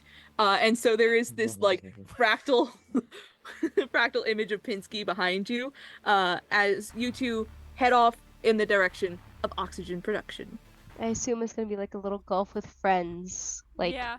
trail. Yeah. It's very monkeys in a barrel, but it's just Pinsky. I love that. So in order to get to oxygen production from the break room, you two are heading, probably you're going to have to kick off the Coke freestyle machine out to the engine block, then try and get to the crane arm to then get to oxygen production. So you're going to have to do a little bit of bouncy bounce. Rev and Jacked, you two were heading from Power Gen 1 over to oxygen as Gravity. well, correct? Or gravity? Gravity. Okay, you two are going to get there a little quicker. So let's go to you. As you use your grippy arm to go ahead and latch onto the gravity regulator and pull the both of you right in. I am, before we get there, I am riding on top, like he's swimming and I'm riding on top of like his back, like just sitting there, just like crisscross applesauce, just letting him swim us over there. Do you guys Like- ever surf your coworkers? Asking for a friend. I got like a clipboard out and I'm like writing, I'm like thinking like, is this a violation of anything? No. Special circumstances. You just see his arms flailing right now too, like if he was doing the backstroke, but he's totally facing the floor, so he's just like, Jack, this is great for your lats. yeah, exactly. You know, you just see him. All right, we're almost there. Okay, we got this. Don't worry, I'll do all the work while you sit up there. And as you're slowly reeling in your arm, just Okay. you two reach the gravity regulator. Wonderful. I put down my form. I leave a place for our lovely team lead to sign, and then Space OSHA for when they find it. For Stand it now. and it says on the top, riding your coworkers, and then X'd out, and then it says surfing your coworkers. And then and then put over to the side, and then we're at the gravity regulator, and it's like, okay, great. So immediately Rev clocks the end the old timey game controller and goes,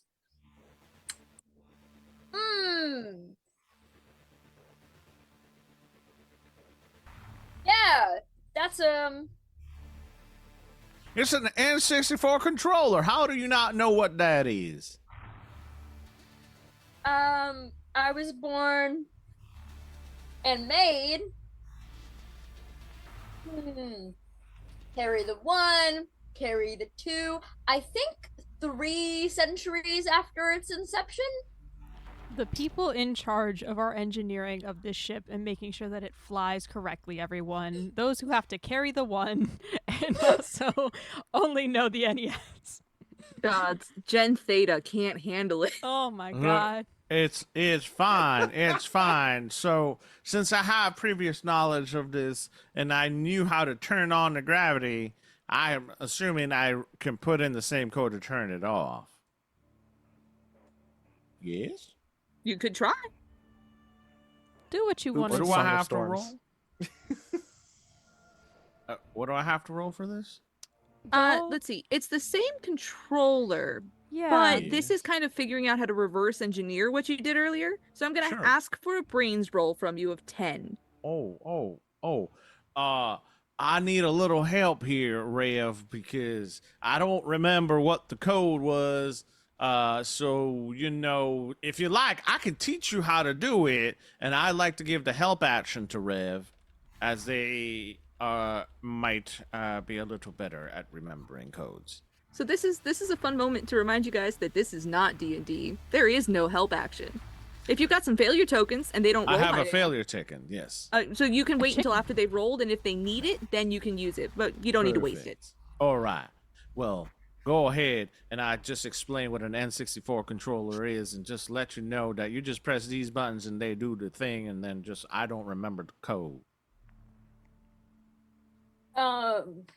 Rev rolls up their sleeves and goes, Gen Theta can handle any problem. N64 and 6400. Let's go.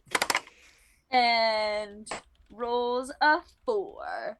Ooh. You know, that's not how you press those buttons. I thought on the N64 you were supposed to lick it. I thought that was what made sense. No. Well, this one just looks very lickable. It's just it has all those rings in the center. It looks like something you could lick. The joystick in the middle is not what you lick. It doesn't taste like alkaline, but it does taste like a lot of dust. So, as this happens, They didn't put the Nintendo Switch do not lick coding on this. No, it wasn't No. invented No. yet. That's a write up. No. That's a write up. We gotta work on that. So here's my little Rose and Thorn moment here. Gen Theta, we love you so much, but you can't handle it because that's less than 5 from the that's more than 5 from the DC that I set. Which means this is now a critical failure. So as just taking the 10. I didn't for the narrative moment, and I should have. I love this when we is do one we things for probably narrative. would have. It's kind of a spur of the moment. We probably wouldn't have allowed it. So this isn't on you. This is the moment. This is the dice they've chosen. But as you go to input a code, you absolutely are sure, based on what Jack is telling you, you know exactly what you have to do to reverse engineer this code. The problem with that is the code that Jack put in the first time is kind of a one-use secret code. For most games and for this gravity regulator. So reverse engineering it isn't really the bag. And as you input your code into it that you think is the solution, you do feel the gravity start to shift. And for a moment, you believe, I've done it, because you feel the force of gravity reorienting. And then you feel gravity shift and push all of you toward the back of the ship, toward the warp core, as gravity goes sideways. And that's where we'll take a break. Oh. All right, At least we everybody. got my snacks over there. I got some nuggies near the We're warp core being we can pelted by grab. radioactive nuggies as we Well, actually, though. All right, everybody, stick around. We will be right back. And go ahead, get a drink, get some snacks, go to the bathroom, and we will do the same. See you in 10. Bye.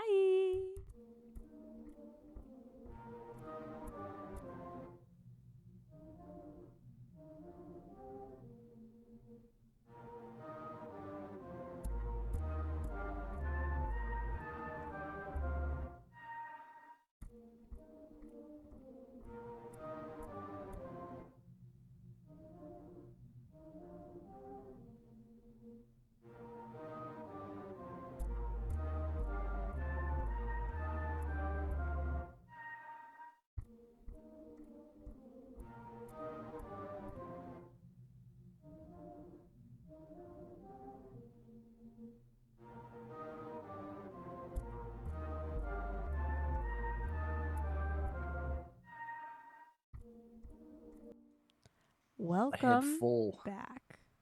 Yeah, What did you say? I said all ahead full. Oh, okay. yeah. Okay, I What heard did you something think I else. said? Don't worry about it. Anyway, welcome I'm now back, worried about it. everybody, to Project Rebirth Engineering Squad. James, do you want to give them a quick recap of what they just experienced before the break? Let's do a little bit of a recap. So far, you guys started your engineering shift doing regular shield maintenance. Noticed a little blip in the shield, which was weird, but it didn't show up as anything that was dangerous. So you moved on, especially when there was an issue with the warp core that was dangerous. And after trying to fix that and Rev getting a little bit injured and other people ending up in different areas and realizing that the comms weren't working, it really started to look like some things were going wrong on purpose. Uh, Teams were initiated. You guys split up into teams at one point, and then immediately broke off from your teams. And then made new teams. And then made new teams. And eventually, in order to fix the warp core, it was shut down to low power settings. The gravity was lowered exponentially to about moon gravity. And then things just went haywire. The gravity never turned back on. The oxygen started depleting. All of the power went out, but with some fantastic power generator work from Jacked, and with some delightful moon physics from everyone else trying to get around, including glutes and grabby arms, we return when everything goes to shit again. As an attempt to fix the gravity regulator ends with all of you shooting toward the back of the ship and the warp core wall as if that is now the floor. You all have a split second to react. What do you do? So, can I? Where were Ellie and I in our pinball trajectory over to oxygen production? Let's see. I would say that you guys had already gotten to the engine block and you had just shot off from the engine block toward the crane arm. So you are you're going to be traveling rapidly between the crane arm and the engine block toward the warp core wall. Okay. And much the same on the other side of the engine block, that is where Rev, you, and Jacked will be traveling toward the warp core because you guys were at the gravity regulator and you get shot that way. That way.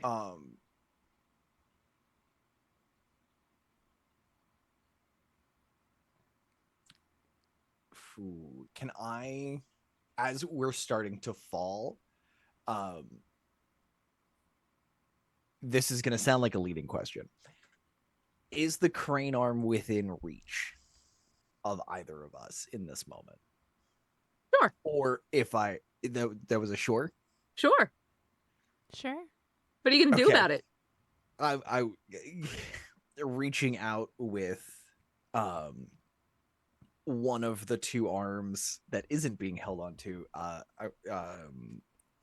Pinsky is going to try and grab onto a portion of the crane arm, and the other hand is going to go to one of the vertexes of his pyramidal body and wrap around one of the crystals, just in case this grab goes poorly and he needs another shot. Okay.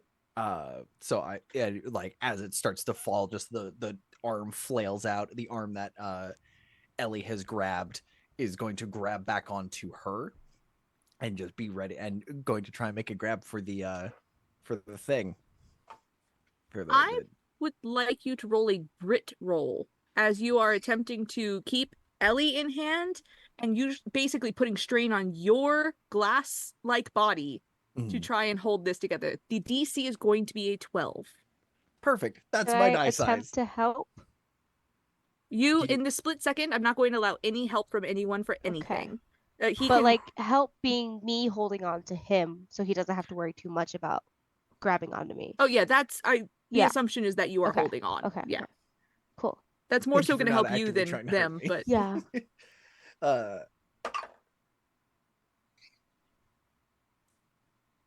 So that's 11.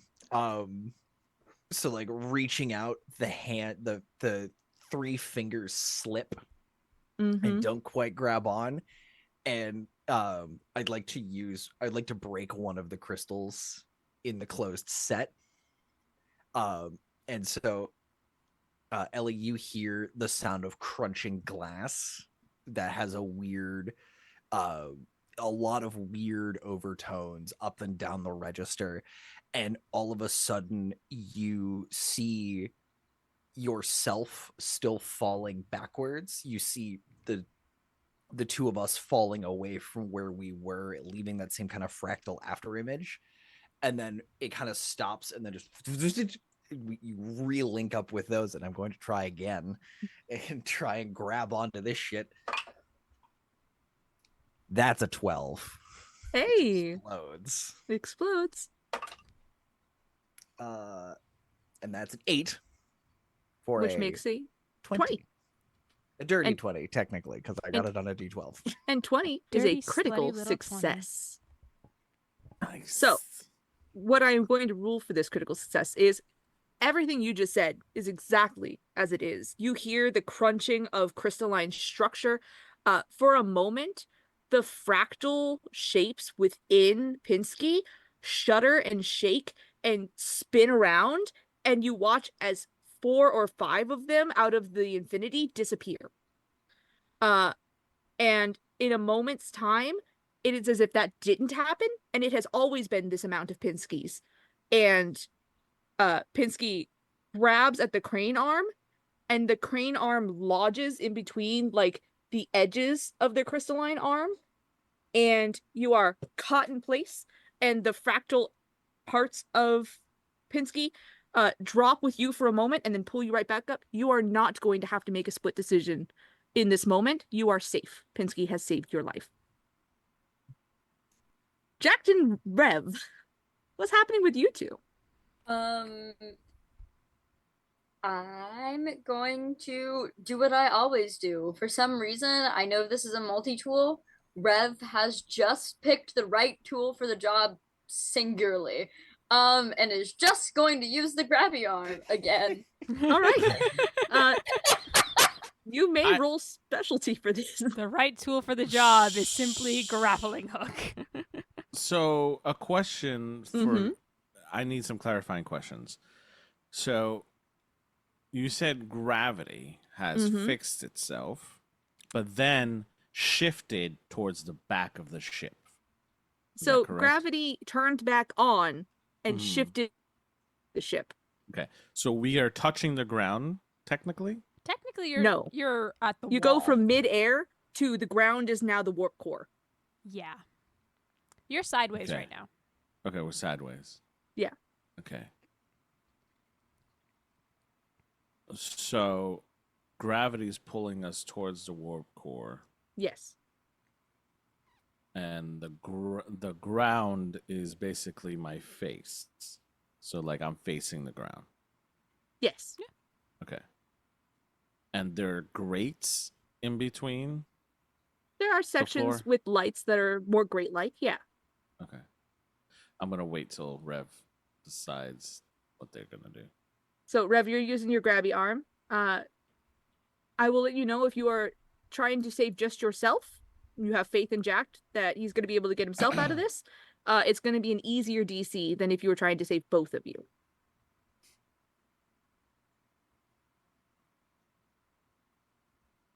It also might not kill him. Who knows? Yeah, Not? but like I already fucked up his thing, and also if we like we're already right next to the gravity thing, and I can't fix it with one arm, I imagine. Actually, I did just mess with the controller. Could I fix it with one arm? Do I think I would be able to do so?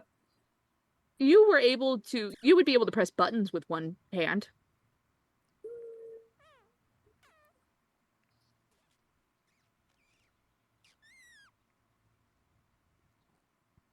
Split second decision. Second decision, I'm gonna say,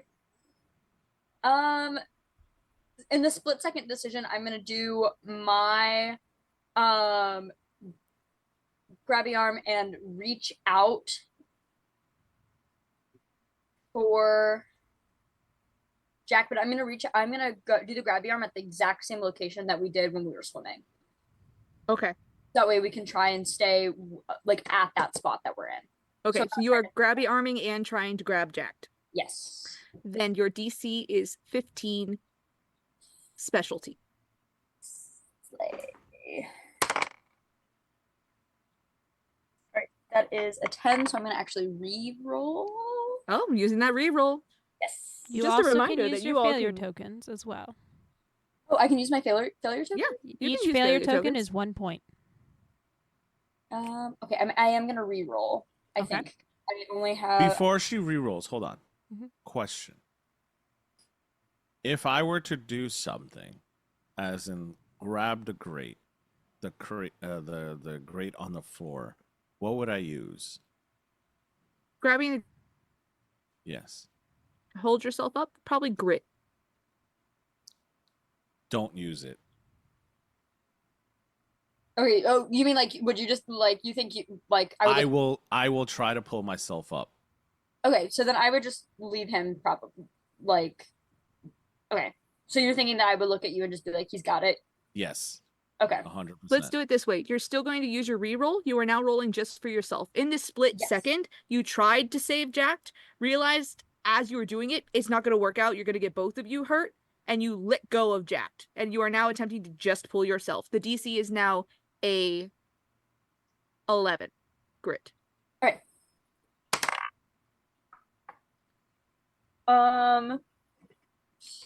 I got a 6 that time. Ooh.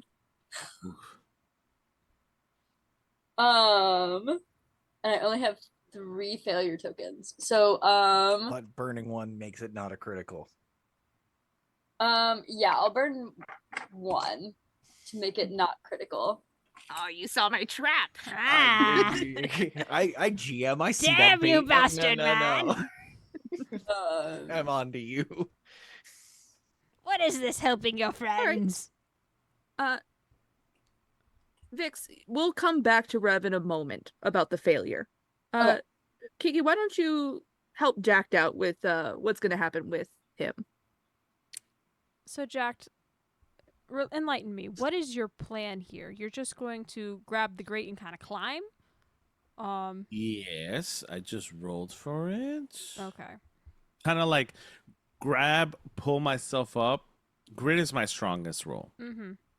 So I'm going to pull myself up and like just kind of like, I don't know, what is, yeah, Donkey Kong style, the way up to the controller.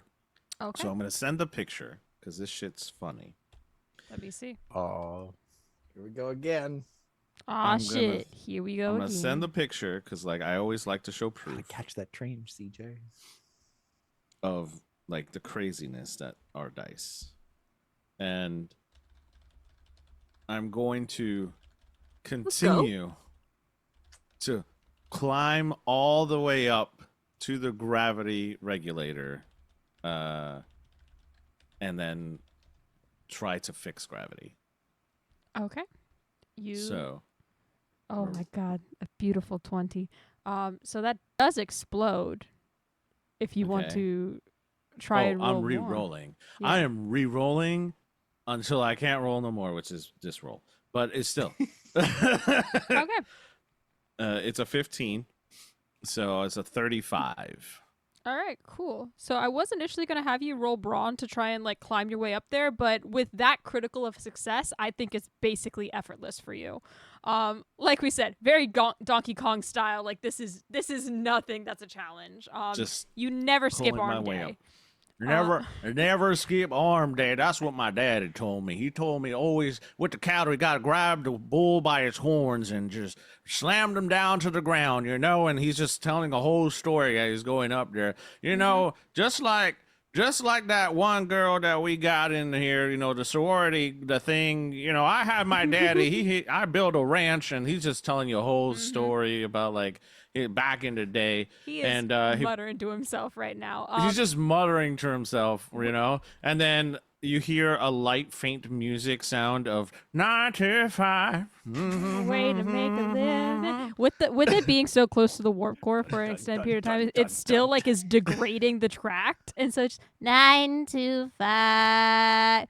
Nate to make a living. Yeah, that's the tune right there. We like them some Dolly Parton around As here. you're climbing up with that high of a roll and that high of a success, you could also kind of save Rev in this moment. Would you like to grab we're him as definitely well? gonna.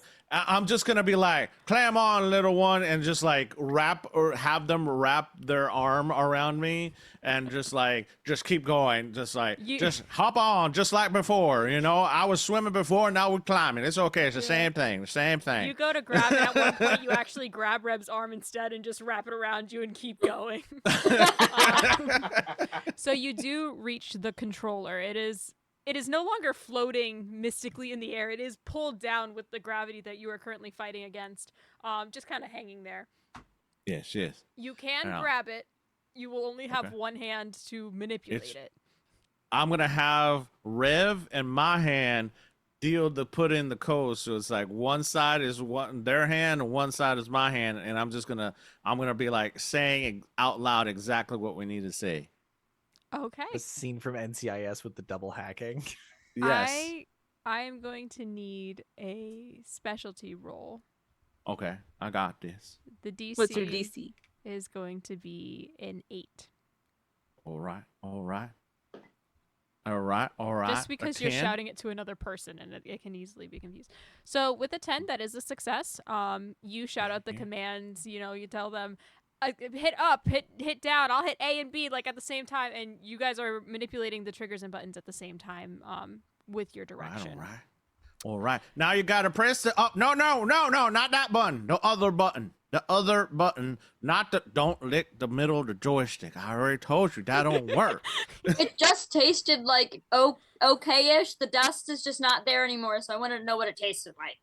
No, it's like you don't do gross that. Sandpaper texture. It's not great. So as you put in, you hear the familiar little beep beep that you got the first time. Your code has been inputted and accepted. But the gravity is not changing. Oh, shit. And in fact, as you put in the code and realize that the gravity's not fixing itself, you even can go in and put it in multiple times, and it's still not fixing itself.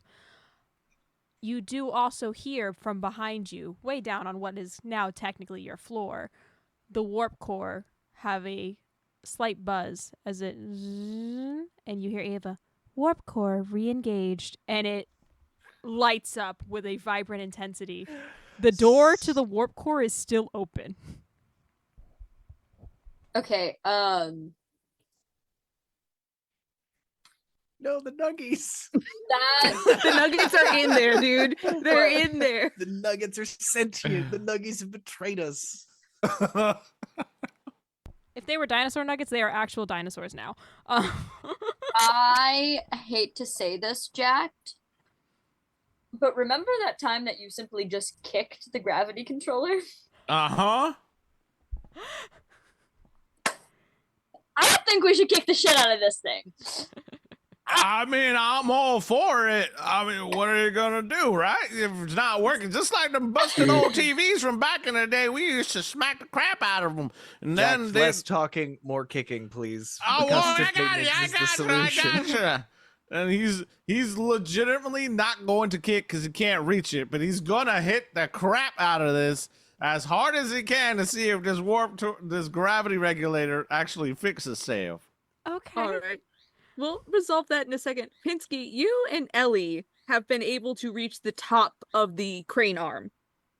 So you were able to just sort of slide your way up against gravity, and you're kind of sitting on the side of the machinery of the crane arm.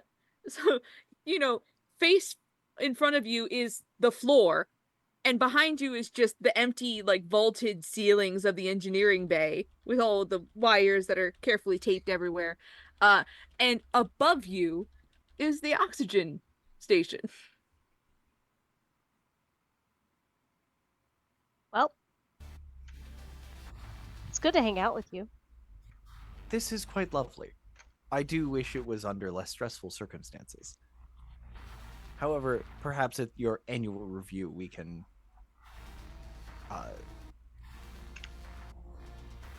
have a less professional discussion. Oxygen Why do you want to levels. look at that? Oxygen levels at 60% and declining. Hold your breath. 60% isn't like hold your breath material, I don't think. I think 60% still breathe, maybe. All of you are, I would say that Jacked and Rev especially, as you're kind of hanging there while also punching the shit out of this console, you are feeling the effects of lack of oxygen, or starting to. Like, the air is becoming stale. It's getting just a little bit quicker to that heavy breathing stage. We're on a mountain hike now, as Yeah, opposed to the a elevation has dropped. No. raise. Raised. Ellie. I don't know science. Are you? I'm not a scientist. I don't know. I'm not a scientist. Do you feel comfortable modifying oxygen production, or would you rather? Yes or no? You can nod. Okay. Question for the GMs. Yeah. Mhm. What side is the crane on, and can I get to the controls? So you're sitting on the controls? So like, box is.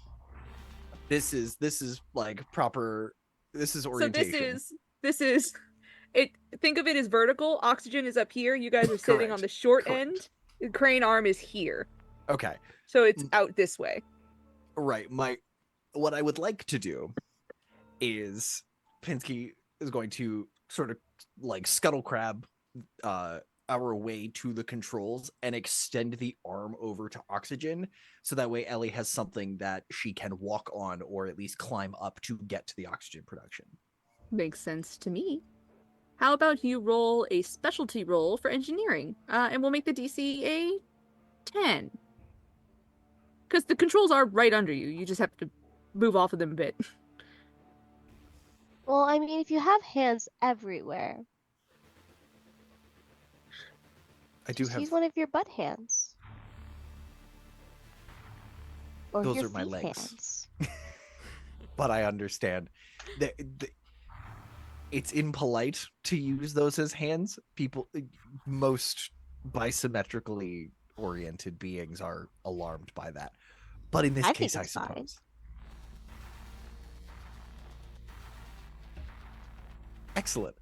And so yeah, the one of the feet, the legs, sort of the foot is essentially as effective as one of the hands, sort of reaching down to do these things. You said a D10 for that engineering, or for specialty? It will be a 10 DC.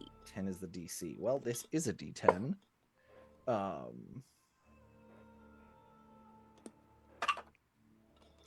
That is a 7.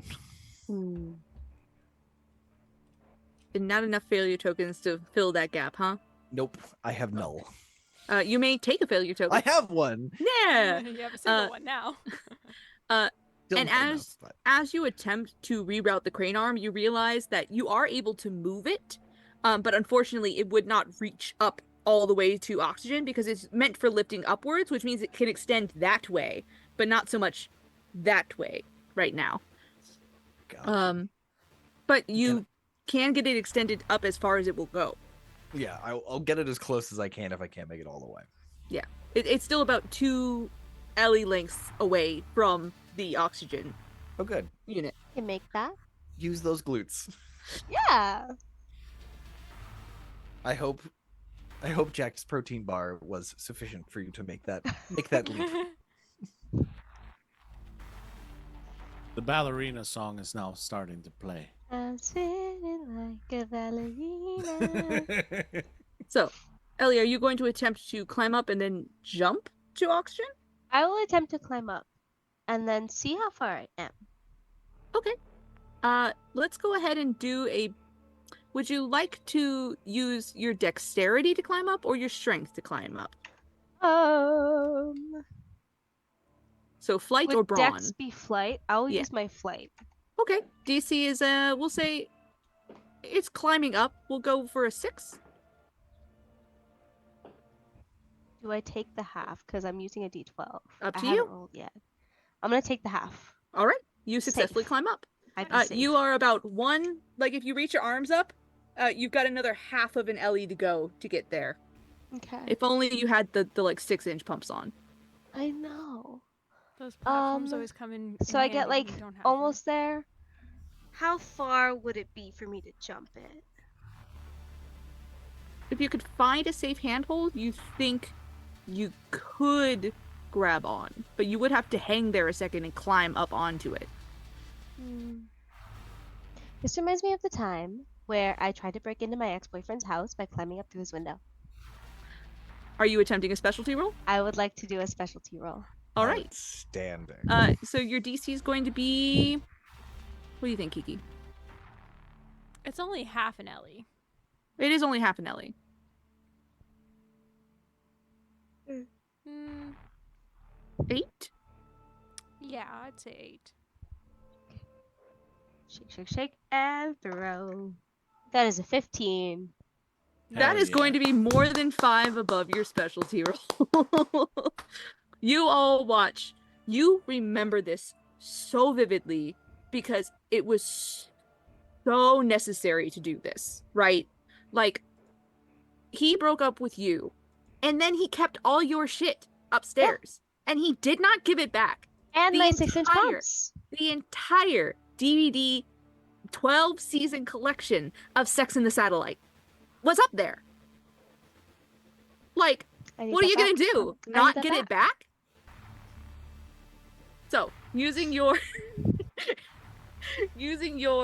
ability based on the fact that one time you climbed up your boyfriend's trellis and leapt the extra 4 feet up to his window, you are able to gracefully climb up this crane arm, sort of look at where you're going, and then whoop, you grab up, and your perfectly manicured nails like latch into the soft silicone inside one of the cabinet doors on the oxygen generator. Hang there on the power of your powerful gel acrylics. Cool. I'm up here now. Now what? That's a critical. You're welcome to just climb on up and be safely on the oxygen generator. That's Well, amazing. yeah. Well But done. now that I'm on the oxygen generator, now what? Fair. Good question. That's me asking Pinksy. Can I call you Pinky? Pink is one of my favorite colors. Since you've reached the oxygen generator, why don't we go back over to our kicking the shit out of it crew? That was kicking the shit out of it was going to be Pinsky's suggestion while she's on top of Do it. we need to roll for everyone kicking the shit out of stuff for a minute? Sure. Okay. It's the engineer way. Okay. If you guys are going to kick the shit out of stuff to try and get it to work, I need you to recognize that this is not a suggested method of engineering. Sposha would be But very it's disappointed. effective. Actually, You- I'm gonna avoid kicking the shit out of it first. Fantastic. Let's talk to our kick the shit out of it. The two of you definitely want to kick the gravity regulator. I don't want to kick the shit out of it enough to damage it. I want to kick the shit out of it enough to threaten the thing that is causing this.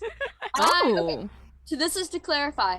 I believe that the centipede is actually in, near, or around the oxygen regulator.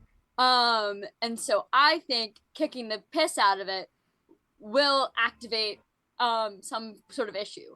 I do not necessarily think this is the right thing. I do think that this will get things going. Okay.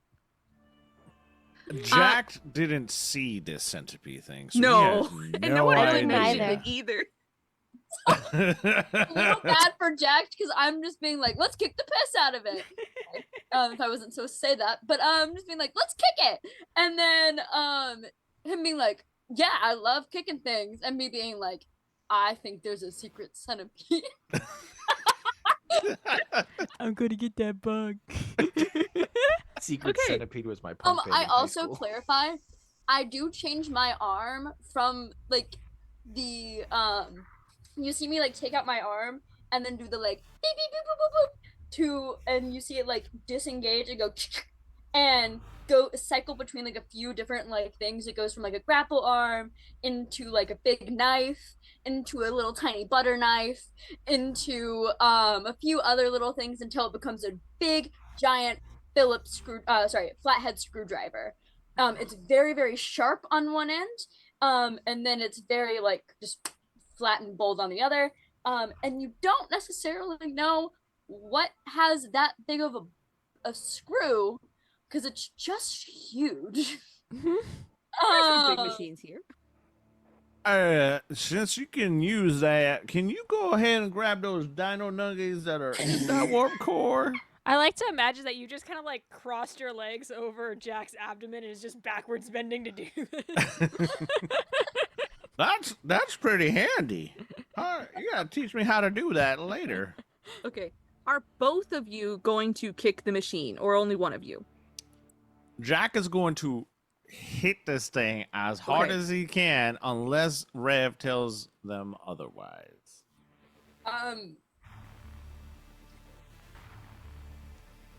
Kick it. Are you familiar with the 10 scale of hitting things? Oh. Only the not and the extreme. I would say do not hit it like you were trying to kill it. Hit it like you were trying to So let me make this straight, all right? I can do this, right? Just like a football team, you know. You gotta kick it down the 50-yard line, go through the little pikes in the football field. You know, you gotta hit it really hard to hit it though. But we're like on the 30-yard line, so we don't need to kick it that hard. Is what you're trying to say? You see Gen Theta look backwards and make like a face that's just like. And go, turn around and go, yeah. I got you. Okay. And he's gonna go ahead and kick it like if it was a 30-yard field goal and not like a 50-yard field goal. Okay. So both of you are going to roll fight. The DC is... I'm going to make the DC a little more difficult because you're trying to hit it a specific amount. So we're going to go with 12 is the DC. All right. For a good hit. All right, I got you. Okay.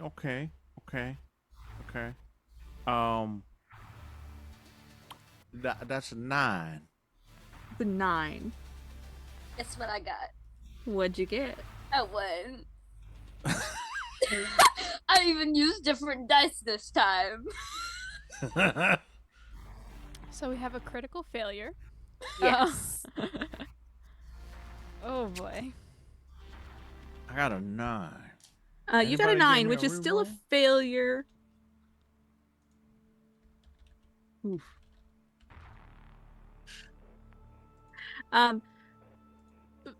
Vix, I'll leave you alone for a second. Be alone with your thoughts. Jack, is there anything you can do for your roll to bring it up to the right amount? I'll give him 3 failure coins. You could give 3 of your failure tokens over to North. That would actually work out because I can add an additional failure point, which would meet that success. All right. So, Rev, you fail, and we'll get to that eventually.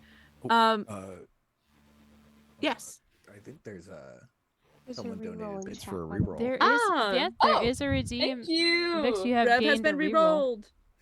All right. So before we call that a critical failure, Another one. The dice have chosen. A 6. Let's explode. explode. Wait, only a 7, but it's not critical this time. Not a 1. That is 8, 9, It's 10, 11. still It's critical. still critical.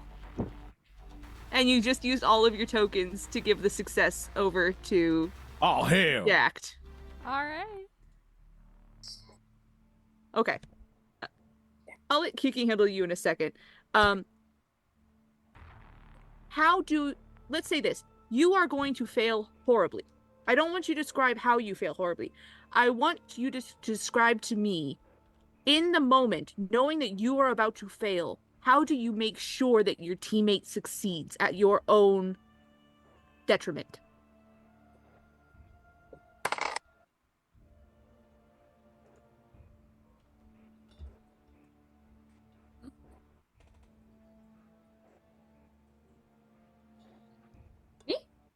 Yeah, you. Yeah, You're the one who okay. failed. You gave failure tokens to help too. So you used all of your past failures to make this a success, and then you still failed. So how did that look for you? Okay. So honestly, okay. So I'm thinking, we're not, are we sideways still, or are we upright? That's you important are for still describing it. sideways. The gravity has not fixed itself. Yeah, this is for whatever happens with the success happens. Genuinely, I think I try to flip myself to kick it, and then I accidentally pull myself forward, and I end up headbutting the absolute shit out of it. And now am dazed and confused as I am just fully put all the force that I was gonna put into a kick into um my nice fun beautiful cranium. I keep all of my fun stuff in there. I don't really put a lot of protection up in there. I keep all of that right here.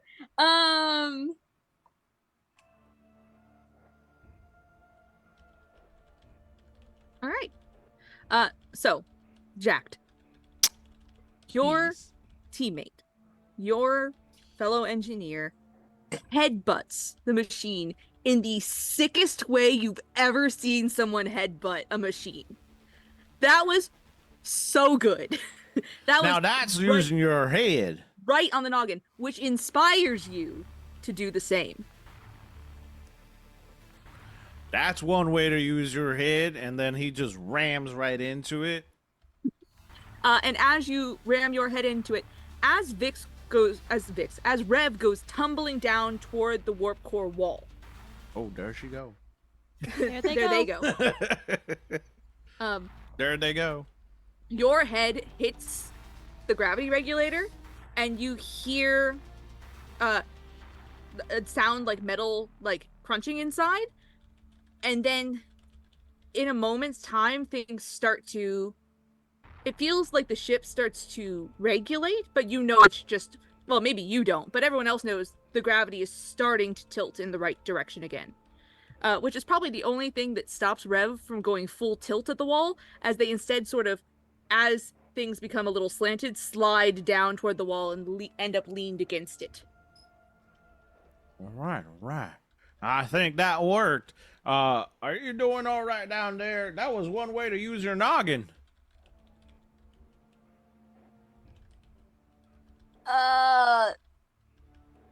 One second. I'm processing. You got a hangover? I got some stuff in the fridge for that. Duct tape. More of like a zap over, I think. A zap over. I don't know. There's one time I was sniffing super glue. Don't ask why. And then I went ahead and I went to the fridge and grabbed some ice and put it on my noggin, and it felt real good. Only we had ice. Did have ice. We also have frozen chicken nuggets. Chicken nugget. They're currently being cooked down in the warp core. We should probably fix the rest of the gravity, right? I mean, it looks like it's fixed now. Yeah, you can feel things are slowly starting to settle back out to a normal placement for gravity. Can I see where Ellie is? So we'll switch back over. Pinsky, as Ellie, as you are hanging onto the oxygen generator, you start to feel gravity sort of tilt in, although this is happening a few seconds after you got there, so you can start whatever you were doing a little ahead of that. What is your plan since you asked up at the oxygen generator? I want to see if there's like any visible, just like things wrong with it. Oh, good job. Oxygen levels have depleted to 49%. So you want to see if there's anything visibly wrong. Yeah. Are you using your engineering background, or are you just trying to be smart about it? I guess I'm just trying to be smart about it. Okay, you can make a brains roll. The DC is only going to be a 7. That is a 7. Meets a beats. Meets a beats. You can see that much like with everything that has been described so far tonight, there's no outside element on the mechanics of this machine that makes you think it was meant to malfunction. Like, there's nothing that's broken off of it. There's nothing that's hanging around. The wires are all in their coils still, although either from the gravity or for some other reason, some of them are like spread out, like they've been pushed around. So it looks like you might just need to maybe reset the machine. Reset the oxygen? Wouldn't that give us no oxygen? We would still have whatever remains, which is still dwindling as we're having this conversation. Oxygen we would- levels have reached 40%. Oh, That was fast. Falling quite quickly. Shouldn't we go help? And then I think my character will start to dart over there if that's okay.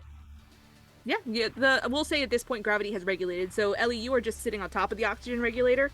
Pinsky, you are now standing beside the crane as you slowly got put on your feet next to it. Yeah. Everyone's free to move normally now. Yeah. Ellie, Engineer Ellie, please reset that. We'll need to get...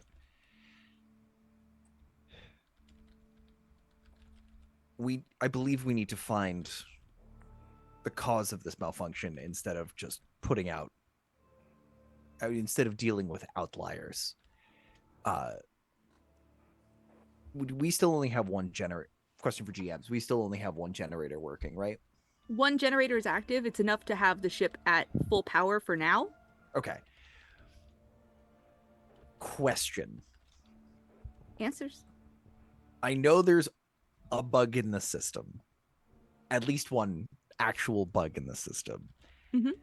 Is there a way we could overload, like, run power through all of the equipment and, like, not necessarily cook everything, but, like, yeah, like, whatever's in there, force it out?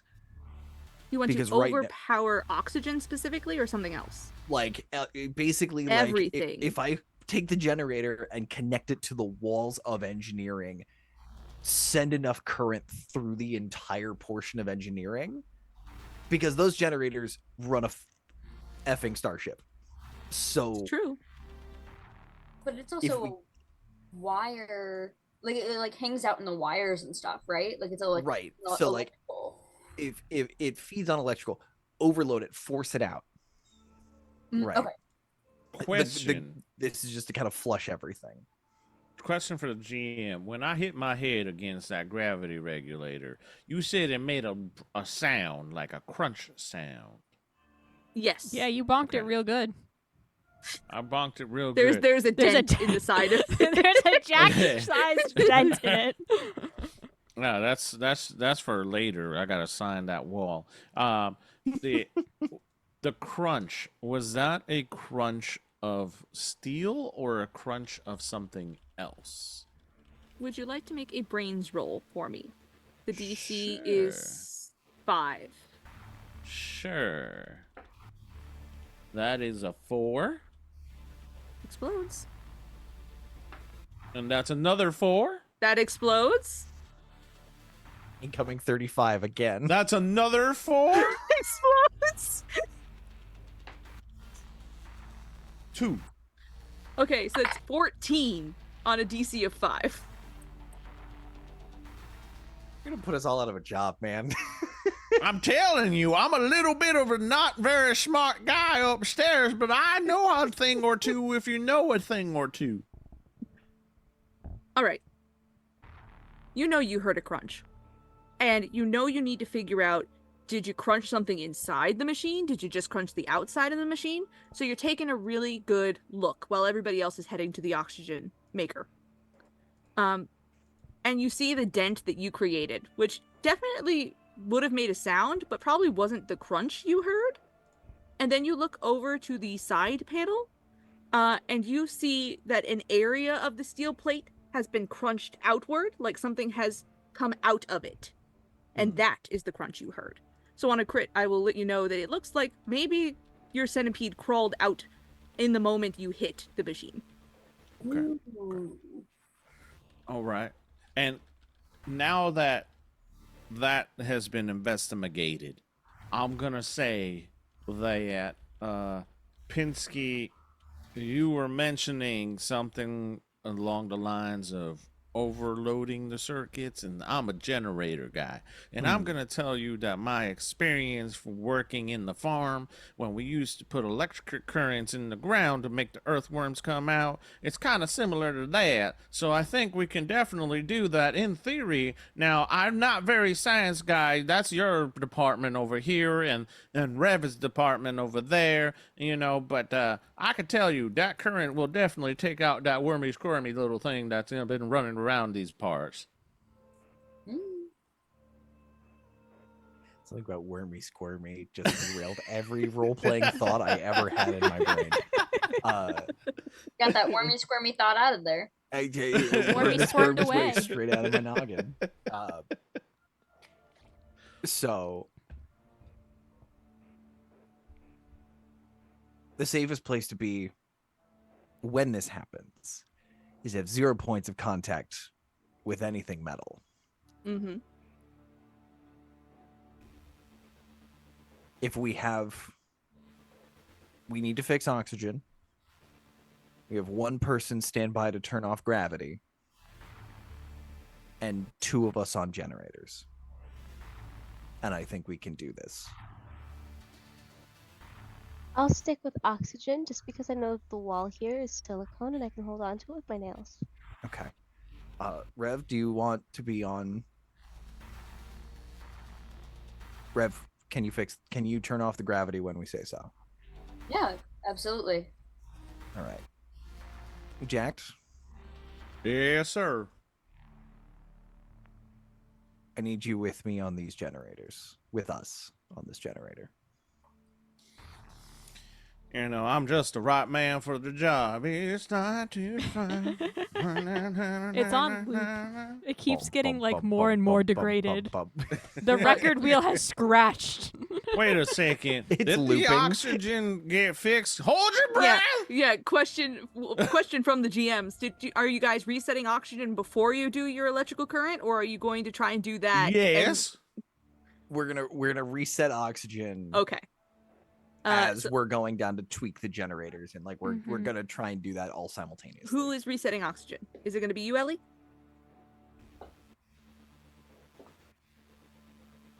Yes. Ellie?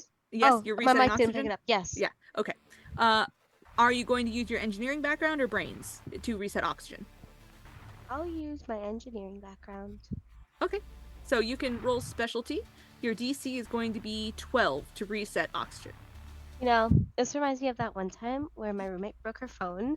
She ended up dropping it in the toilet when she got like super duper hungover. Oxygen levels And then I had depleted to force reset her phone. 25%.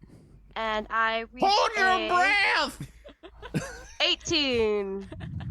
All right. Hell yeah! The That more is a that success. Ellie tells stories, the less oxygen you all have. Like the story just gets like slower and Have distorted. you guys ever heard the term "you suck all the air out of the room"? Yeah. That's Aw. quite literally what's happening. I That love is you. I Ellie. love you so much. I know. So, Ellie, you are able to place your hand on the side panel and hit the emergency reset button, because you can pry it open with your nail in order to, cover the button, uncover the button, and press the reset. It does shut down oxygen production, but you are no longer leaking oxygen into wherever it was going. So you are currently at a standstill on oxygen until the machine has fully rebooted. Cool. Just a reminder for everyone in chat, this oxygen is not just their oxygen. This is for the whole ship. That's So- why we're resetting it quickly. Kind of important. We're going fast. Now I'm getting the accent. I don't know what's happening. It's all right. contagious. It's a little contagious, you know. It's all right. Not everybody is special like me from the country of Texas. If it is contagious, we should get you to medical as soon as we can. Rev, please stand by to turn off the gravity once oxygen is restored, please. Absolutely. So you know oxygen is resetting. Restoration's going to take a bit. You may as well do your plan while Okay. it's restoring. Okay. Then I will look to Jacked and say, now is the time to hold your breath. And the sides of the pyramid kind of inflate a little bit, as in solidarity I will hold or we will hold our breath, and then sort of move our way down towards that defunct generator.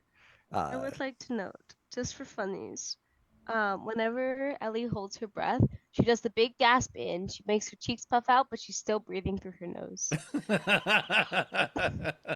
I love that. I so much. So And delightful. does anybody else have anything before we go to a quick final break? No. All right, so with everybody kind of drifting towards their stations, getting ready to execute this plan put in place by Shift Lead Pinsky, we are going to go to a quick 5-minute break. Don't go anywhere. We will be wrapping up this one shot right after. Be sure to check out those redeems. You can check them in both the channel points and on the Tiltify page. And yeah, we'll see you in a bit. They're going to need them. Yeah, they're going to need them. Oh boy. Don't. Excellent. And Can we, we're like, Guardians of the back. Galaxy this? Oh. And we're back. Thank you guys so much for hanging around. We will be continuing this journey. Last we left off, the crew had hatched a plan to kind of put everyone in different positions to fix a bunch of different problems at once by essentially turning the ship off and back on again.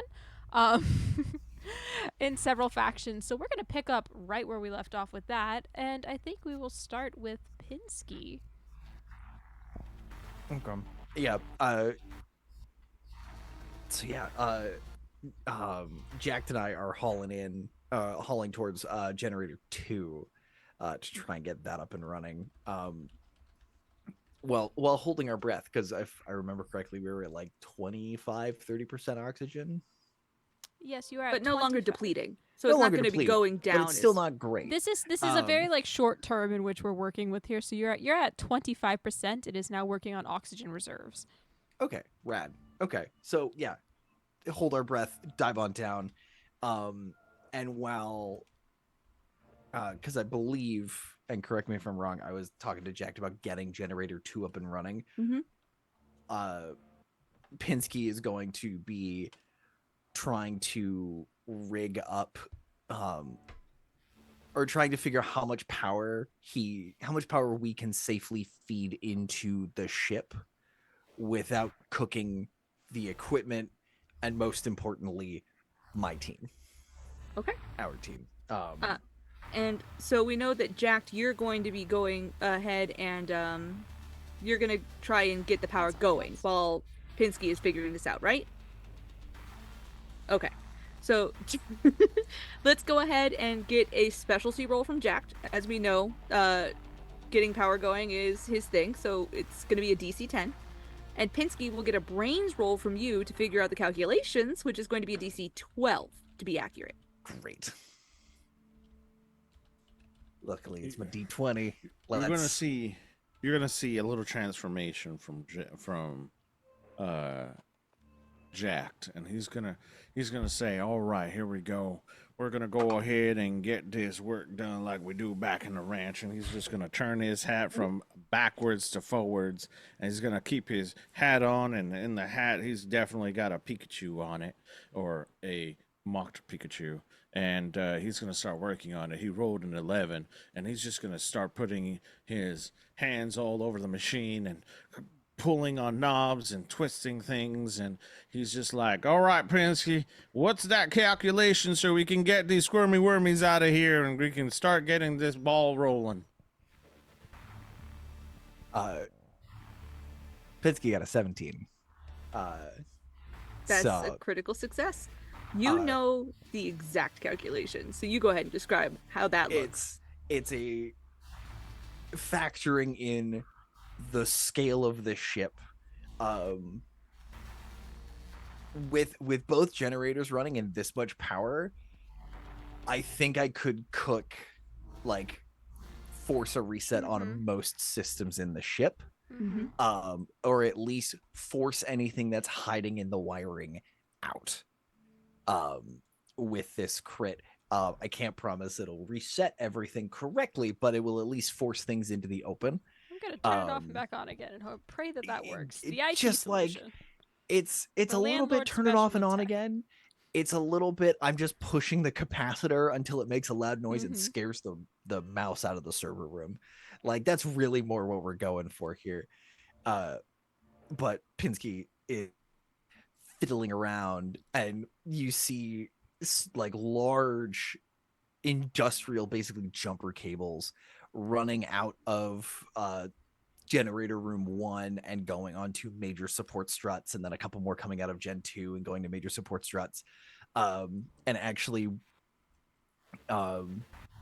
just running this power. And actually, to tie it back, for narrative flavor, can this be tied in with the shield generator and sort of be the same thing that caused the initial hiccup? Just running a cable back and sort of using the shield generator to force that charge through the ship on the crit? Is that, or am I asking too much?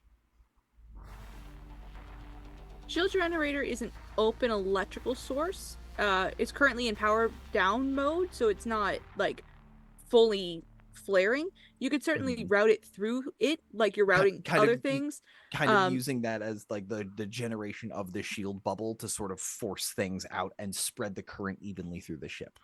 You can use it to spread the current evenly. It's certainly not going to push things like out of the ship, so to speak, if they're in it. But yeah. But that's perfect, because then because I was like, how all these plates are going to be attached separately. So yeah, we'll use the shield. So like Pinsky is grabbing cables and running things over to just this open arc source and just like laying cables and running the math. And again, you're hearing a stream of voices and consciousnesses. Basically, an entire mathematical symposium is happening in the space of like a 3.5 foot tall pyramid with arms. Fantastic. As we get the whole thing set up. All right. Jack. Jacked. No, he just does this. Jacked is like, are you ready? He's kind of like Doctor Stranging it, like with Tony Stark.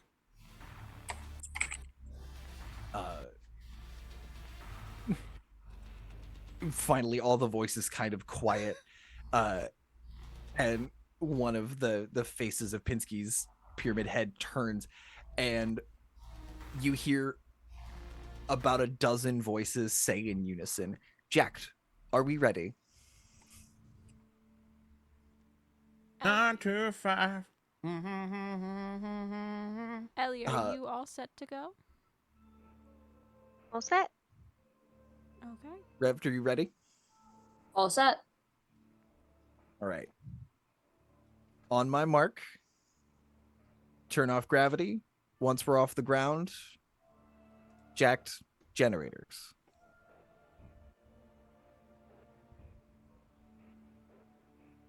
Good luck, everyone. Now. All right. Dun, dun, And dun, then dun. if you're turning off gravity, You mess with the control a little bit, kind of in the same way that Jacked has taught you before. And gravity very slowly lowers itself back to its original position.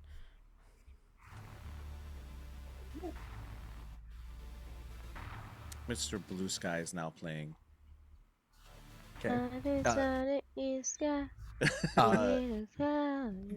Did we turn gravity back on so we're standing on the deck, or are we in like 0G? You're in like very light gravity, so like not quite as extensive of moonwalking, but like you could slide. Okay. Once we're off the ground, jacked now, please. I'm holding on to my silicone wall.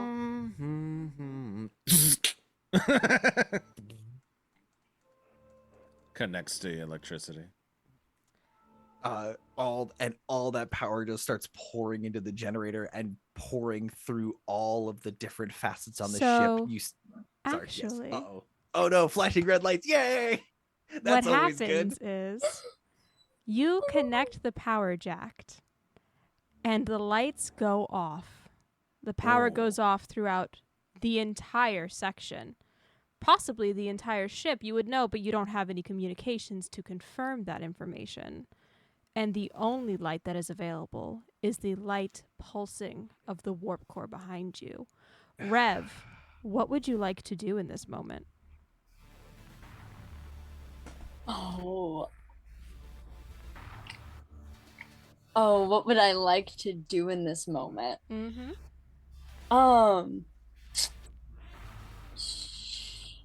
You know what?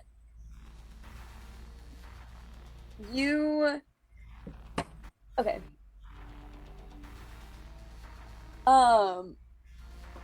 You know where everyone is. You know the current status of the ship. And you So know their plan. Everything is off. Everything is off.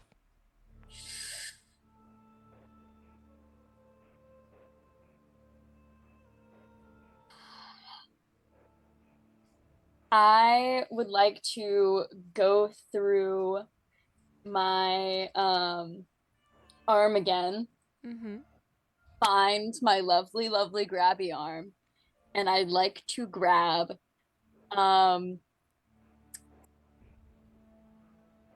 Pinsky's core and throw him into the warp core. Okay. So I don't know how this would normally be And- done on Kids on Bikes. But I would and I'm just going to do that with like a little like thing of just being like, something about me has simply just become better. I like the better. just gets like into the little claw and just whip it out completely and hopefully like centering in on his core and then flinging it. Mm-hmm. So Okay. you guys here in the darkness, especially you, Pinsky. Everyone else is a little bit far, but you, Pinsky, are the closest, and you do hear Rev go, something about me has just become better. And in that, there are 3 voices at once saying better, and it's not at all human. And you feel the cold metal of their grabby arm reach for you. I'm going to need you, Pinsky, to roll a flight check, and I need Rev to roll a fight check. This is how I'm going to handle the contested string. That is the correct way to handle it. Excellent. I Actually, know wait, D&D. can I argue that it's a special check? Oh, yes, you can. Absolutely. Thank you. You are very special right now. You're our favorite. And we're saying that as centipedes. A 12? Explodes? That's my... Oh Pinsky. That is a critical failure. Oh, it is the most critical of failures because I literally couldn't roll. 22? Yeah, you're screwed, Pinsky. Listen, I only had a D6. It was a crit. It was a crit fail no matter what. But man, I'm gonna cook this fucking core. All right, so Pinsky, you feel yourself grabbed and pulled away from your station and being ripped back towards the warp core. Rev, how would you like to describe you throwing your previous shift lead away? I would love to describe it as okay, so the goal, like the gilded like gold on this like glass, it's almost like a delicate touch because it's not meant to crush him, it's meant to fling him, knowing that like if I crush him it's not going to like harm him and instead just going to take us back those few seconds to the before times, and instead is so gentle. And then as I fling backwards, there's those few seconds of like almost like a montage of like moments that we've had together as just a little glimmer of thought, and then they're crushed down in an electrical shock. And it almost grips just that little bit harder, and pressure is applied. And you can feel it almost cracking a glass, but not quite, as you fling backwards, and then the pressure is released, flying as you float downwards through different memories. You also feeling the different yous who've experienced the different memories we've had. Mostly you yelling me about Sposha. The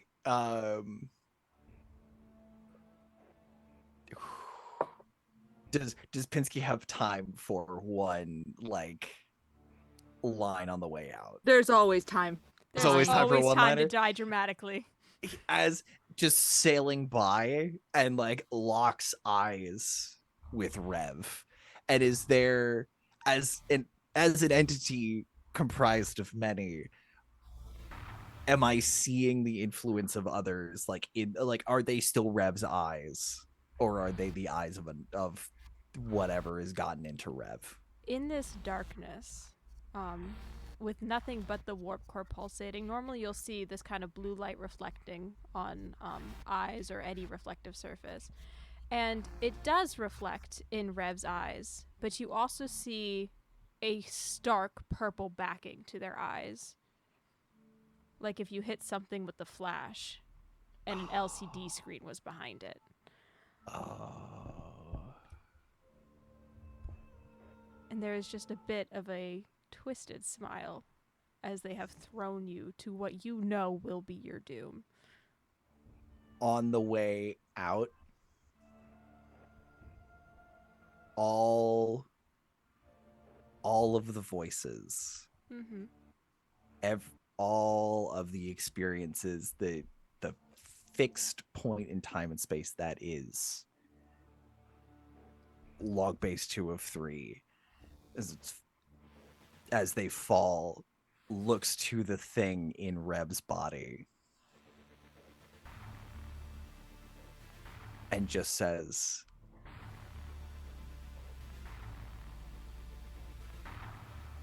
I hope they all welcome you kindly. And falls back, but again, because once and I'm assuming that's just me falling into direct contact with the core. You will. Correct. May I narrate my own death? Yes, you may. Absolutely. It is not the shattering of safety glass where it is crack, tinkle, tinkle, tinkle. It is a single snap. Just a crystal clear cracking sound, and you see the form around Pinsky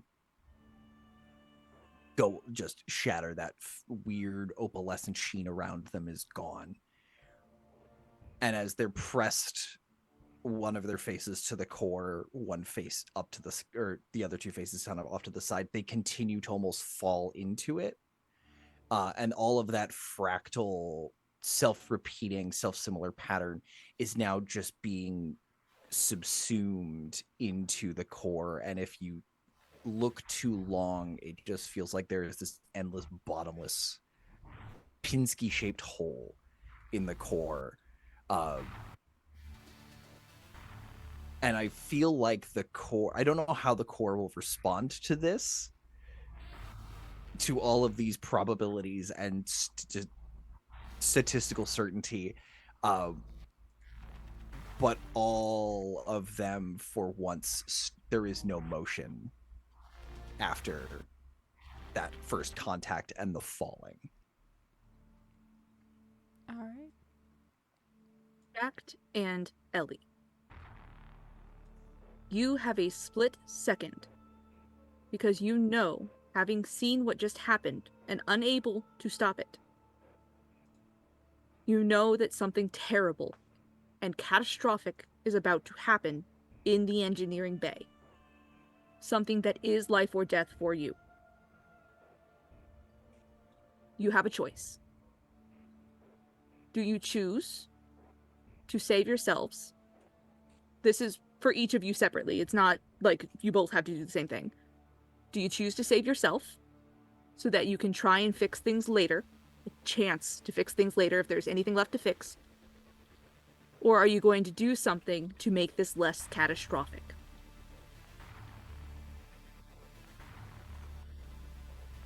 I'll wait for Ellie to respond.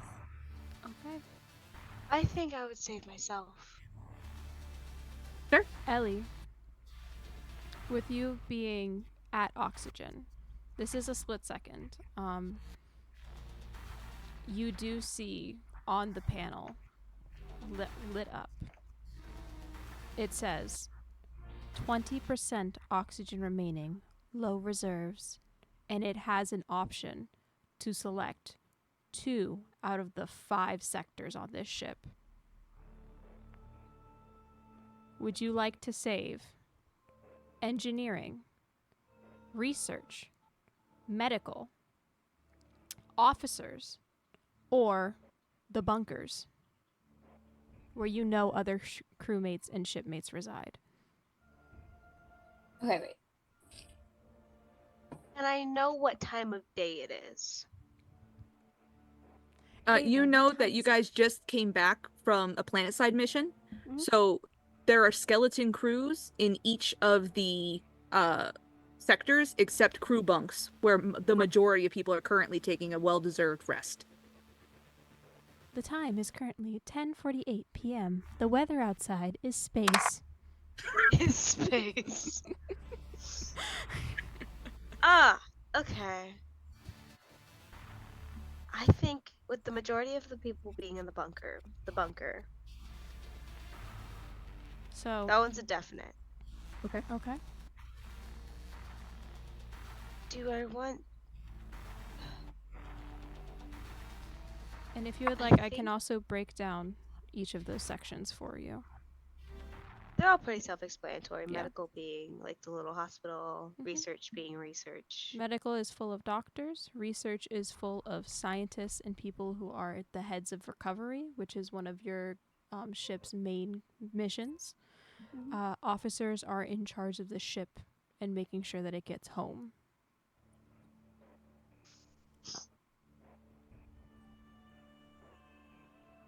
But there might be some of those, because it's a skeleton crew, some of those people in the bunker. There's a possibility. There's You a don't know what the other possibility. sections have. Yeah. You don't have the shift schedule. Pinsky would have had it, but Yeah. they's just kind of shattered. They's on break. They's on break from life. Break. I wonder whose fault that is. Oh, what? No, crazy. Anyway. Yeah, no, Anyway, sorry. I think because it's not gonna like immediately just snap all the oxygen out of existence. No, It you would know just- it would Okay. take time to deplete. Mhm. I think I'm going to do definitely the bunkers Mhm. and probably the medic. Okay.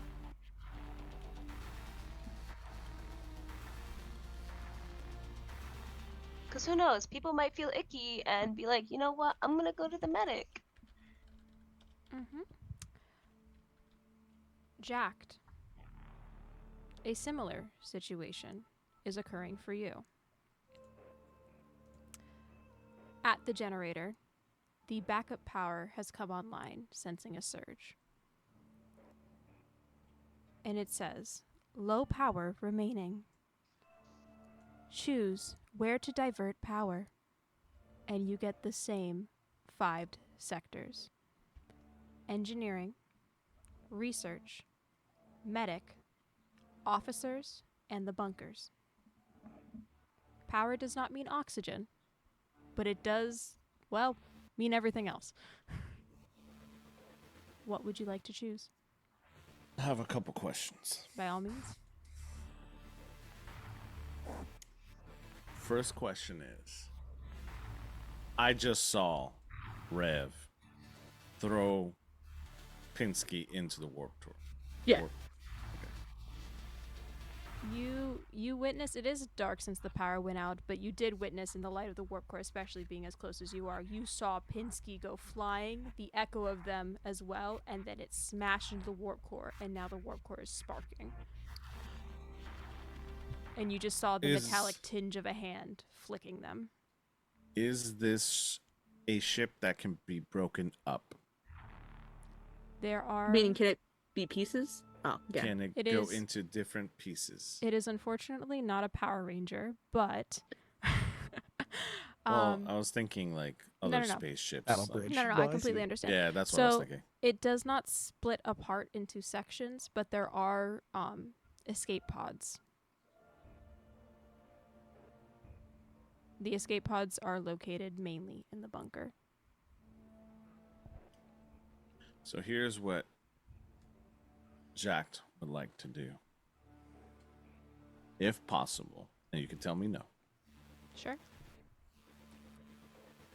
He'd like to send out a warning to the rest of the ship. In some way, shape, or form. Giving them a minute. Or less. Or more. Whatever. Shut down every single section and blow up engineering. He's taking this thing down with him. Okay. You know that the only way you have to get a message to anyone right now is that backup comms unit that is probably just about loaded in the office. Mm-hmm. So in order to get there, you would probably have to make your decision on the power generator and then try and save yourself to go send a message. You will have to go through Rev to get there. Oh, that's fine. That bitch is coming with me. Okay, we're gonna duke it out. Friends to enemies immediately. He just threw Pinsky into the warp drive, and I saw it. I ain't gonna get this son of a bitch. You're gonna come with me. They and did like, in fact eat your shift lead. I'm probably going to do that. Okay. Is as long as Ellie can get out. Ellie is very close to the break room. As long as Ellie will be the only thing that will hold him back, and I think he would want her to get out. So, Jack will probably shut down everything possible and send out a message. So he would try to control and section off the rest of the ship so that whatever creature is in this room doesn't get to the rest of the ship. I do have to retcon something real quick because I said it wrong. That's Sure. on me. So there are escape pods, at least one in every sector, but the Okay. one that can hold the most civilians is in the bunker. In the bunker. The most crew members. Most crew members, yeah. Sometimes there's civilians on this ship. Not today. Not often. Okay. Right. There's just one deceased member. Where's the escape pod in the engineering sector? So engineering is the one section that does not have its own escape pod. You would have to take the Perfect. lift up. Perfect. I am going to run and make sure they don't get to the lift, and I'm dragging them with me to the office. No. Okay. Wait 1 second. So wait, what are you doing with the what are you doing with the generator? Because during the time you're doing something with the generator, I'm doing something else. Sure. Yeah, you do need to make a decision with the generator that So Kiki the gave generator- you a thing for. Mhm. I'm sorry. Let's review the question again. Yes. So the question is, what do I do? Who are At you the going generator. to redistribute power to? It's bunkers. Bunkers? Bunkers and medical. Okay.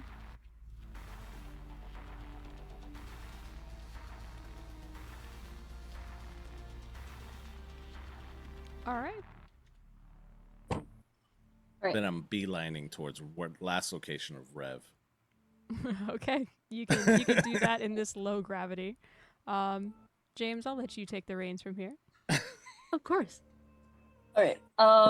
I am. So it's still dark. I'm going to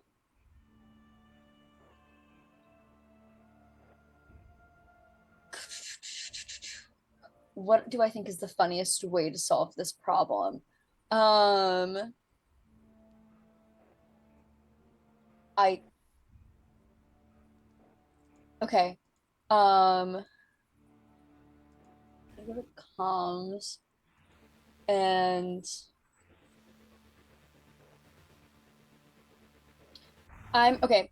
So what I'm going to do is I'm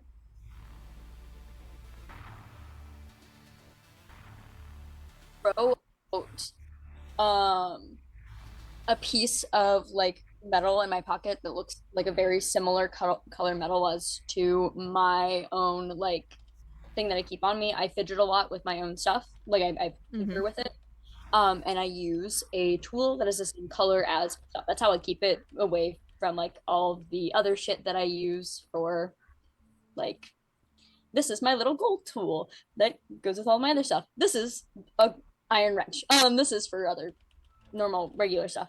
I'm gonna throw my tinkering tool in hopes that it looks like me moving, and I'm gonna throw it into the comms room as he's looking over that way, and then I'm going to change my thing into a tripwire, and I'm going to have it hook into the base of the crane arm, hoping that from the gravity regulator to the crane arm, he runs from the power generator and trips over it. Okay. And in order to resolve this fairly, because so much was happening at the same time, and Yes. because these are split second decisions that are on top of each other, I would like both of you to roll flight. Whoever has the highest flight by the end of their rolls, including failure tokens if they would like to use them, will go first. Welcome to initiative, babes. Oh, I'm gonna take pictures of all of this because it's gonna be crazy. So question. Yes. No. As a corpse, I Yes. do have an initiative token.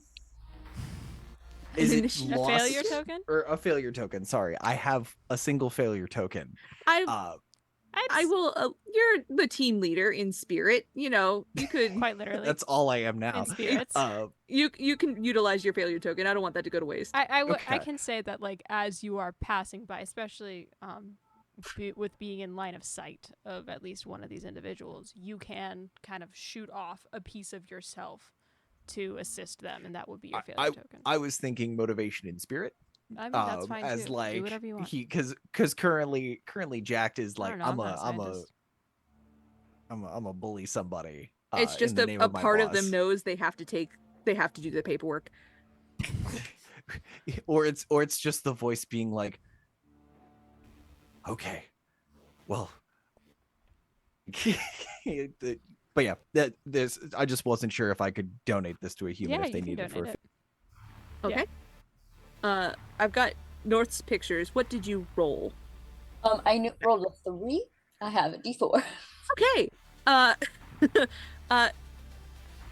Jack has rolled a 26. Slay. So I think it's only fair to say that as you are setting up your tripwire, you hear the gung, gung, gung, gung, gung, gung, gung, gung, as Jack comes up on you. Yeah. Cool. Now, that means that Jack has gotten to you. That's happening at the same time. Ellie, you said you would save yourself. What are you doing to save yourself? I am going to leave the engineering room. Okay. Yeah. Ellie, you start walking toward the break room. You two. Does North see me? Because I did try to set up essentially a like false like. You did try and set up the false, but Or he not go had walk. already said he was going to go in that direction. So he's running up toward you. We can say I don't know if he is seeing you yet. We will go ahead and I want just a brains roll from Jacked. DC is 7 because it's dark. That's a 3. Okay. With a 3, you hear the clanging of metal off toward comms. So you don't see where Rev is right now, but you did hear something toward comms. Sure. But Jack- your tripwire is not quite set up yet. I think that's how we'll play it. So tripwire's not set, but you do hear something toward comms that you think is Rev. Do I think it's Rev, or do I just hear the music? Or not the music, excuse me. You hear Dolly the Parton song. off in the distance. You hear the clanging of metal, and it is the color of Rev. Your brains roll wasn't like a critical failure, so I'm not going to make you think it's Rev, but it would be a sensible way for your character to think. But it's up to you what your character does and thinks. I think at this point, I'm going to really lean into the brains part. And I think that Jacked, at this point, knowing that he's seen before the centipede-looking thing at Gravity, and then now seeing Rev throw Pinsky into the Warp Tour, he's dumb, but he's not that dumb. And I think he's going to think it's another centipede, and he's just going to keep beelining towards the direction that he last saw Rev, just to double check. Okay. You're going to keep searching for Rev. So you I'm still gonna don't have keep- eyes on them just yet. Right, correct. Rev, He's just gonna you keep going. are currently just as in the dark. You cannot see Jacked. Okay. I'm gonna roll a brains roll to see Jack. Okay. We're going to make the same DC, so the DC is a 7. Uh, And Gonna take a 10. As my brains is a 20. you can certainly take half. Yeah. I mean, you've got a moment to think about it. Can't see Uh, jack shit. So you can see Jacked looking for you. Okay. Okay, super slay. Okay, I'm gonna, seeing that I'm being looked for, I don't know why I made my cyborg have anything else but the grabby hand. I think I'm just gonna force choke him. Oh. You're going to attempt to grab his throat with the grabby hand. I think if that's within, You let are- me check content warnings. If that's within content. Oh, you're good. Okay. Yeah, don't describe anything, but we can say that you're doing it. I was gonna say, yeah, like I think I was like We'll say it's more the force of the pressure. It's not like cutting off oxygen or anything like that. no, just like more of like yeah. You're trying to grab the neck. Yeah. So I will take a fight roll from you, All right. and it's going to be against your grit, Jacked. So roll grit. At this point, this will reveal you to him.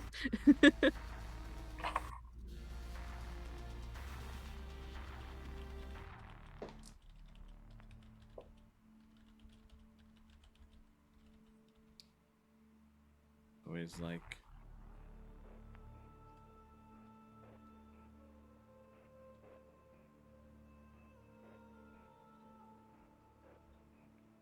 How's that looking? I rolled a 4, so not doing too hot. I wasn't really meant Yep. to be fighting people, to be honest. Are you taking your failure tokens still? I don't have any more. No, you failed twice Oh. now since you turned. So right, I'm so bad at doing things. No, you're good. You have 2, I believe. Stop. North, how did Jack roll? I put him in the chat. Oh, that means they're good. Oh, damn. Okay. Get wrecked. This is more than a critical success. So this is a 34. Taking my failure tokens. So So you have failed this roll. Jack, you now not only know where Rev is, you have your hands on their grabby arm. Oh, yes. And Dract is going to be like, you know, when I was a young lad, they always told me that sometimes you have to take problems into your own hands. And they like to say, grab a bull by its horns. And he's going to grab the arm and now hold onto it with all of his might and keep running towards the comms or the office or where the comms machine is to let out that message to blow up this ship. Okay.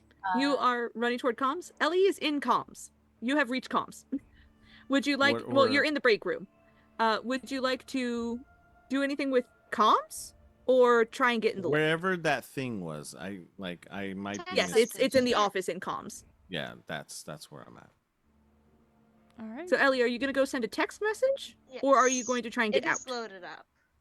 It is loaded now. Okay. I'm It's just gonna everything send, is on like- emergency power. It's red flashing lights everywhere, and then there is a perfect little Nokia cell phone that you gotta type numbers in to make letters, sitting on the desk. Can I just send a mass text? The text can only go to the bridge, and the maximum is 200 characters. You get essentially the full extent of a tweet to send your message. Oh. This I is mean- backup emergency messaging Yeah, at this its is- finest. It's working on like Bluetooth technology.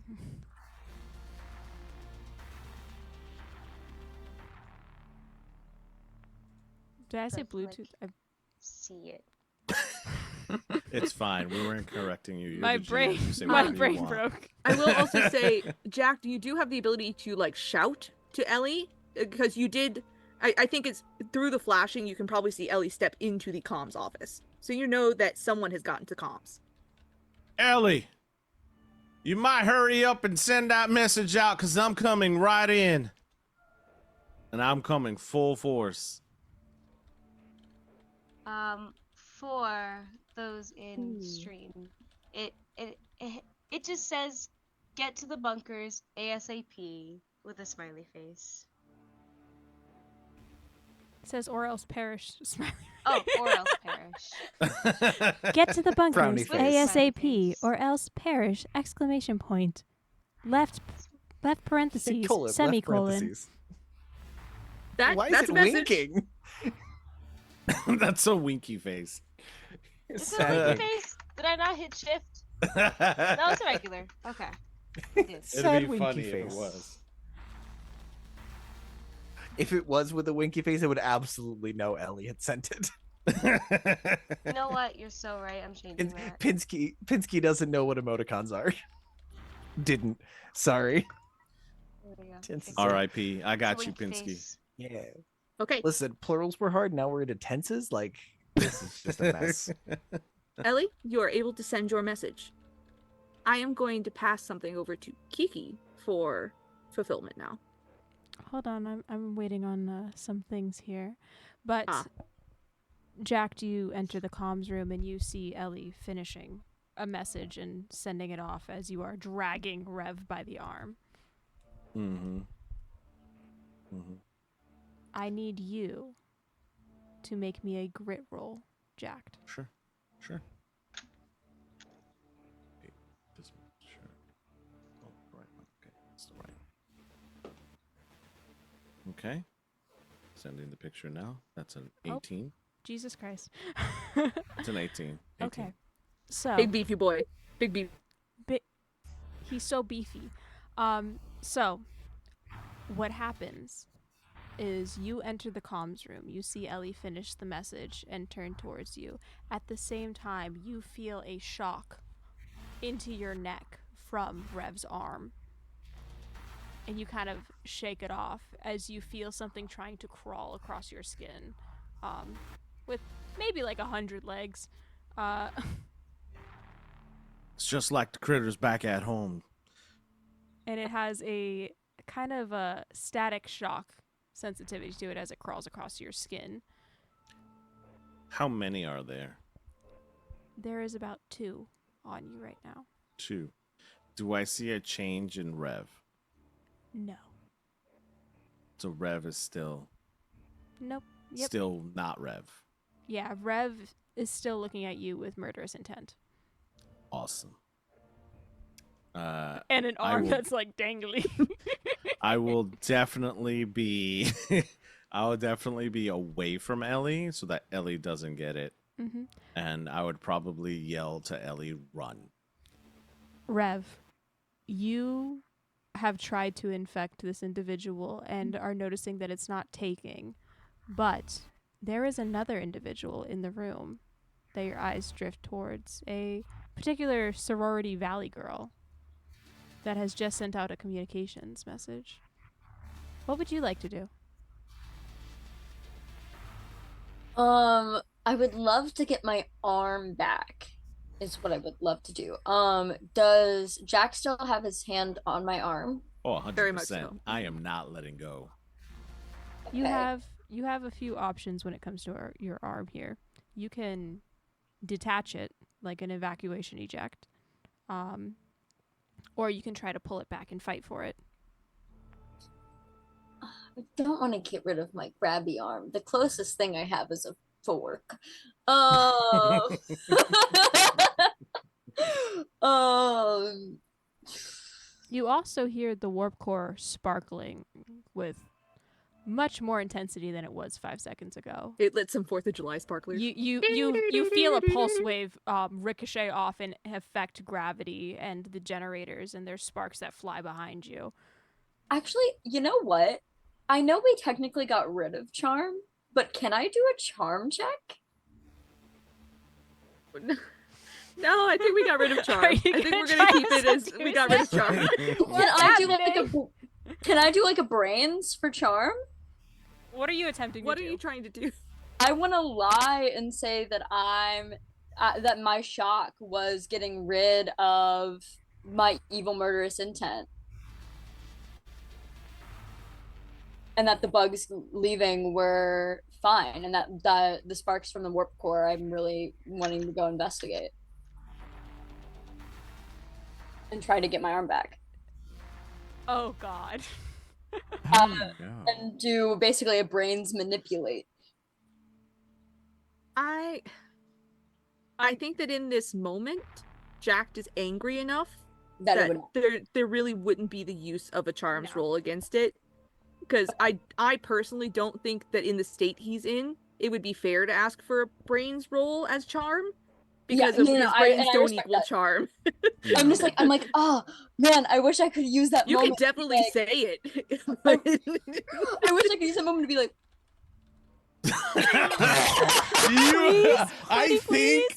I think I'm gonna RP this out though. I'm gonna RP this one out, right? Okay. Like I feel like she could, they can totally try, and but Jack he's a good old boy, kinda and jacked he's up gonna right look now. at you, and he's jacked up. You know what I'm saying? He's not really caring about jacked shit. So he's just going in and like looking at the eyes of Rev and noticing that nothing has really changed. And looking at those eyes, it's just gonna piss him off even more, and just been like, "We were family. Family don't turn on each other," and just like, kind of just pick you up with all of his strength, and like really like try to push it away from Ellie so that Ellie's clear of danger. Okay. okay, respect. I am going to need. I probably am going to regret asking for this. Jack, to make me a grit roll. Ellie, or sorry, not a grit, a fight roll. Ellie, are you running? Right, right. The dice like to play stuff. That's a 19. Ellie, are you running? Sierra, hello. Yeah. Oh, we lost him for a Not second. here. Are you running? Jack just giving you an Oh. opportunity. Your name is Ellie. My name is Ellie. I forget that sometimes. You guys watch as Ellie just goes like looking at this and goes, "Oh right, running." Oh, me? Yeah. I am going to indeed run. Okay, All right. so you run for the lift. Get me a flight roll, please, and then Rev, can you get me a flight roll as well to see if you can get away from jacked grip? He's very jacked up right now, so it might be hard. Jacked the gripper. Still a one. None of these No, dice have no. Ooh. In The fact, dice are telling a that story. that is considered a critical failure against Jack's. The grip. turns have tabled. I got 11 for the Ellie. Perfect. It's 11 for Ellie. Jacked, how would you like to dispose of Rev? Oh, no.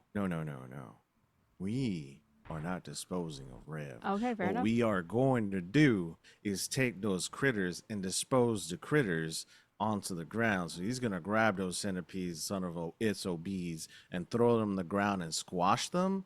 And if Rev doesn't change, then he's running with Rev to the warp core, and we're both going in. Okay. You crush some of these centipedes, and you notice a flicker behind Rev's eyes, but they are still very purple. We're going in, honey. So you Family, we go in together. That's right. You take that sentiment and you go for a long walk off a short pier to the warp core. Ellie, and I will get back to you guys in a second and let you describe that. Ellie, you make it to the lift, and you are just out of reach of the two that are fighting. You go to open it, and it seems to be slightly jammed, but there is an override code on the panel to the right. Yes, You Ellie. have a hand raised. I was gonna ask, is there stairs? No, this is No, space. What are That stairs? feels like a SPOSHA violation. There Anyway. are like no, this is hatchways handicapped with accessible. the emergency exits for this that aren't the lift would be ladders that go up through hatches Mm-hmm. that are about like 60 to 100 feet up right now, You can crawl out if you there. would like. where it's dark, but Thank goodness the skeleton crew. Ladders aren't really good emergency exits for like a large group of Yeah, they're people. not. This ship was not made under Sosha's credentials. How would you this like to is get out, a Ellie? non-profit.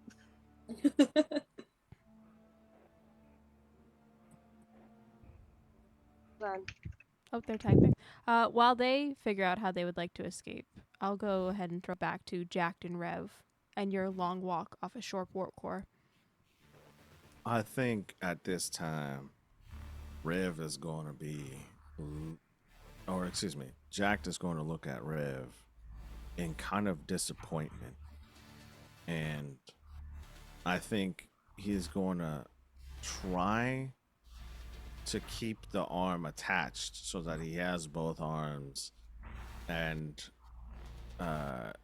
around the mechanical part and the flesh part, and that you're taking a stroll down memory lane and being like, all those times didn't matter to you anymore, did it? You played the fool like all of us. How could you just dispose Pinsky? And he's gonna wait for a response and kind of just leave it at that as they walk towards the warp core. And then Rev says it's not that it didn't matter.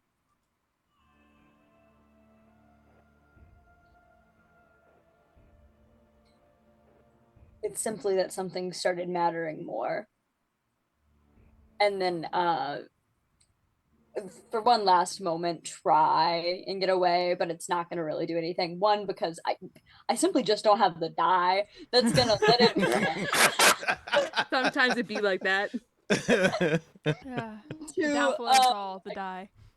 For the narrative moment,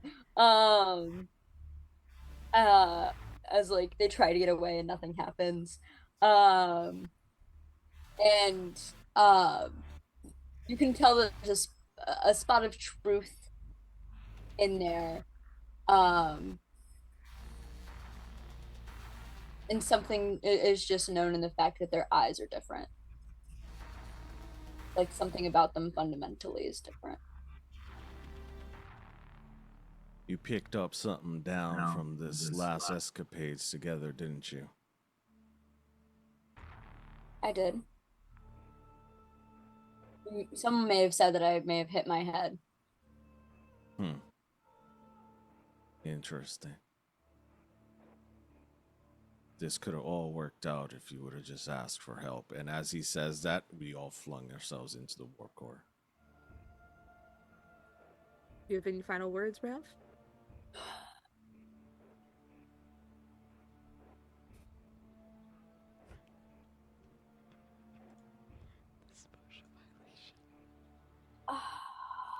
Someone just posted a SPOSHA violation in the Discord. Hold on.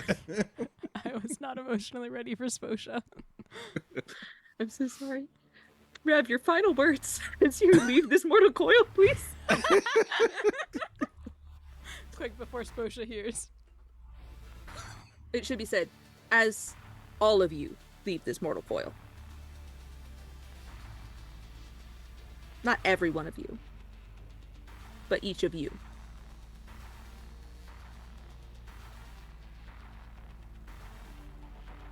It's hard to leave this plane not the same as you came into it.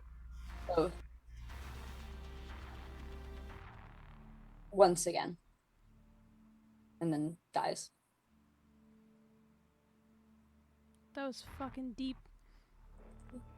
All right. Cyborg. They have gotten shut off once before. Okay. Ellie, Yeah. Ellie. the warp core is now vibrating the entirety of the engineering department. Cute. Things are starting to, wall panels are starting to come off, sparks are flying, the emergency lights are giving out one by one. Yep. Fun. I'm trying to open my elevator. Are you trying to get through the elevator, or are you going to go for one of the ladders and climb? You didn't say that there were ladders? Yes, we did! You said the lift was the only way out. And then there are the emergency exits, which are really hard to get to, but there are hatches in the ceiling that you can climb up the ladders to get to. I'll take the lift. Okay. So it does have an override code. You are able to remember what the code was. It's not one that you necessarily have access to, but it was one of your crewmates or previous crewmates X's anniversaries, so you remember that shit off the top of your head. And dial in the pad. The lift opens shakily, but it does. You jump in, and as the doors close, you just WD-40 on that. yeah, I need some God, I wish I would give you a point of inspiration for the Galaxy Quest reference right now. But as the doors kind of close, you just see this flash of light, sparks hitting down the roof, and this blinding flood of blue and white as the doors shut, and you are shunted up by the power of the explosion. You are making it to an escape pod. Cool. And with that, the adventures of the engineering sector of the NX INDAGO III come to an end. But the rest of the story is still to be told, so make sure that you tune in every Friday from now until like mid-July to see how the rest of the sectors handle the fallout of this sector. Hell yeah. And with that, we'll go ahead and close this out. Thank you, everybody, so much for tuning in. Thank you for the gifted subs, the donations. All of this is going straight to PCRF to help children within Gaza and get them humanitarian and medical aid. Yeah. They do help children outside of Gaza, but that is kind of a primary focus as of the moment. Aside from that, I will go ahead and send this over to one of our teammates. I'm going to go ahead and send it to Sierra first to kind of wrap us out, and then I'm going to prep us for a raid, so don't go anywhere. Wrap it up and plug whatever you would like to plug, if anything. Okay. I lived! Woohoo! I would like to thank not only James, but Kiki as well. Oh, thank you. The best DMs in the world. I've never met any better DMs. I give them all of my love. I have nothing to plug other than my headphones in because they died halfway through. Thank you. I will give it to Vix. Thanks, Sierra. This was super fun. This was like, I really enjoyed playing with Kiki and James and everybody else. I'm so sorry I killed Pinsky. It hurt my feelings so bad. Vix didn't want to kill Pinsky, but the parasites. The parasites in them. It hurt so bad when I got a message of it. It was like, oh, you are like who? Yeah, this is what's going on now. And I was like, Okay. So anyways, sorry Pinsky, dead. Pinsky, you would have I loved love you. antiviral bacteria. You would have loved McAfee.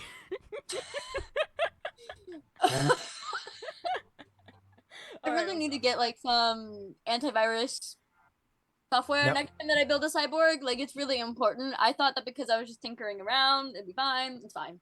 whatever.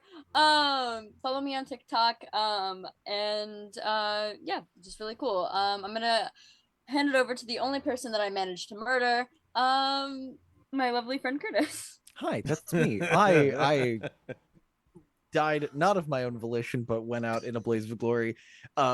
This got brought up in the chat. These dice are now 2 for 2 on killing player characters, and I love them for it. That's why they live in the little wooden box of death. But I'm at Hibberdigibit on the socials. I'm also over at 5% Chance, where we do Dungeons and Dragons. We're wrapping up a 4.5-year campaign that involves time travel, and it's gotten real squirrely. But we also run a bunch of other games with a bunch of different creators, showing off different systems and showing folks how to have a good time with their friends. So come check us out whenever. This has been a lovely time with Kiki and James and my fellow castmates. Even though I did die, I am 120% down dying first, because it's always so good. And I will pass it over to North. Well, my name is Northwolf911, or I am one half of Twisted Fates. I was your lovely engineer, jacked up, who is a nice Southern charm brother who just had so much love in his heart for his family. And yeah, anyways, I have emotional damage, but in a good way. So you can currently find me on all socials as Northwolf911 or Twisted Fates. We currently will be live every Thursday at 7 p.m. Eastern Standard Time on the Twisted Fates Twitch channel. You can find us also on the podcast. Currently, we have a new podcast that is currently been over 200 and something downloads in the past month, which is fantastic. And our YouTube channel that has over 10,000 views as of right now, which is fantastic as well. You can also find me on a bunch of other streams playing a bunch of other things. For example, tomorrow we'll be on Castleton playing Alistair Maldonado, very suave, rico suave type character for that. I'm also on Daggerheart every other Tuesday on the Crit Hit channel. I will be playing Call of Cthulhu in the near future on GM Justin's channel. I will be playing the Wounded Warriors Project stream, which we're doing a charity this month, but that's something that you guys can find out later throughout my... I am also on the Folk and Myth VTM stuff in July. I am also doing a VTM every other Saturday, or excuse me, once a month on a Saturday. And I'm in a lot of stuff. Basically, just follow the socials, and you can find out where to find me. As I am a little bit of everywhere, and I'm super excited. And I just want to say a special thanks and shout out to all the players here at this table, which is absolutely fantastic.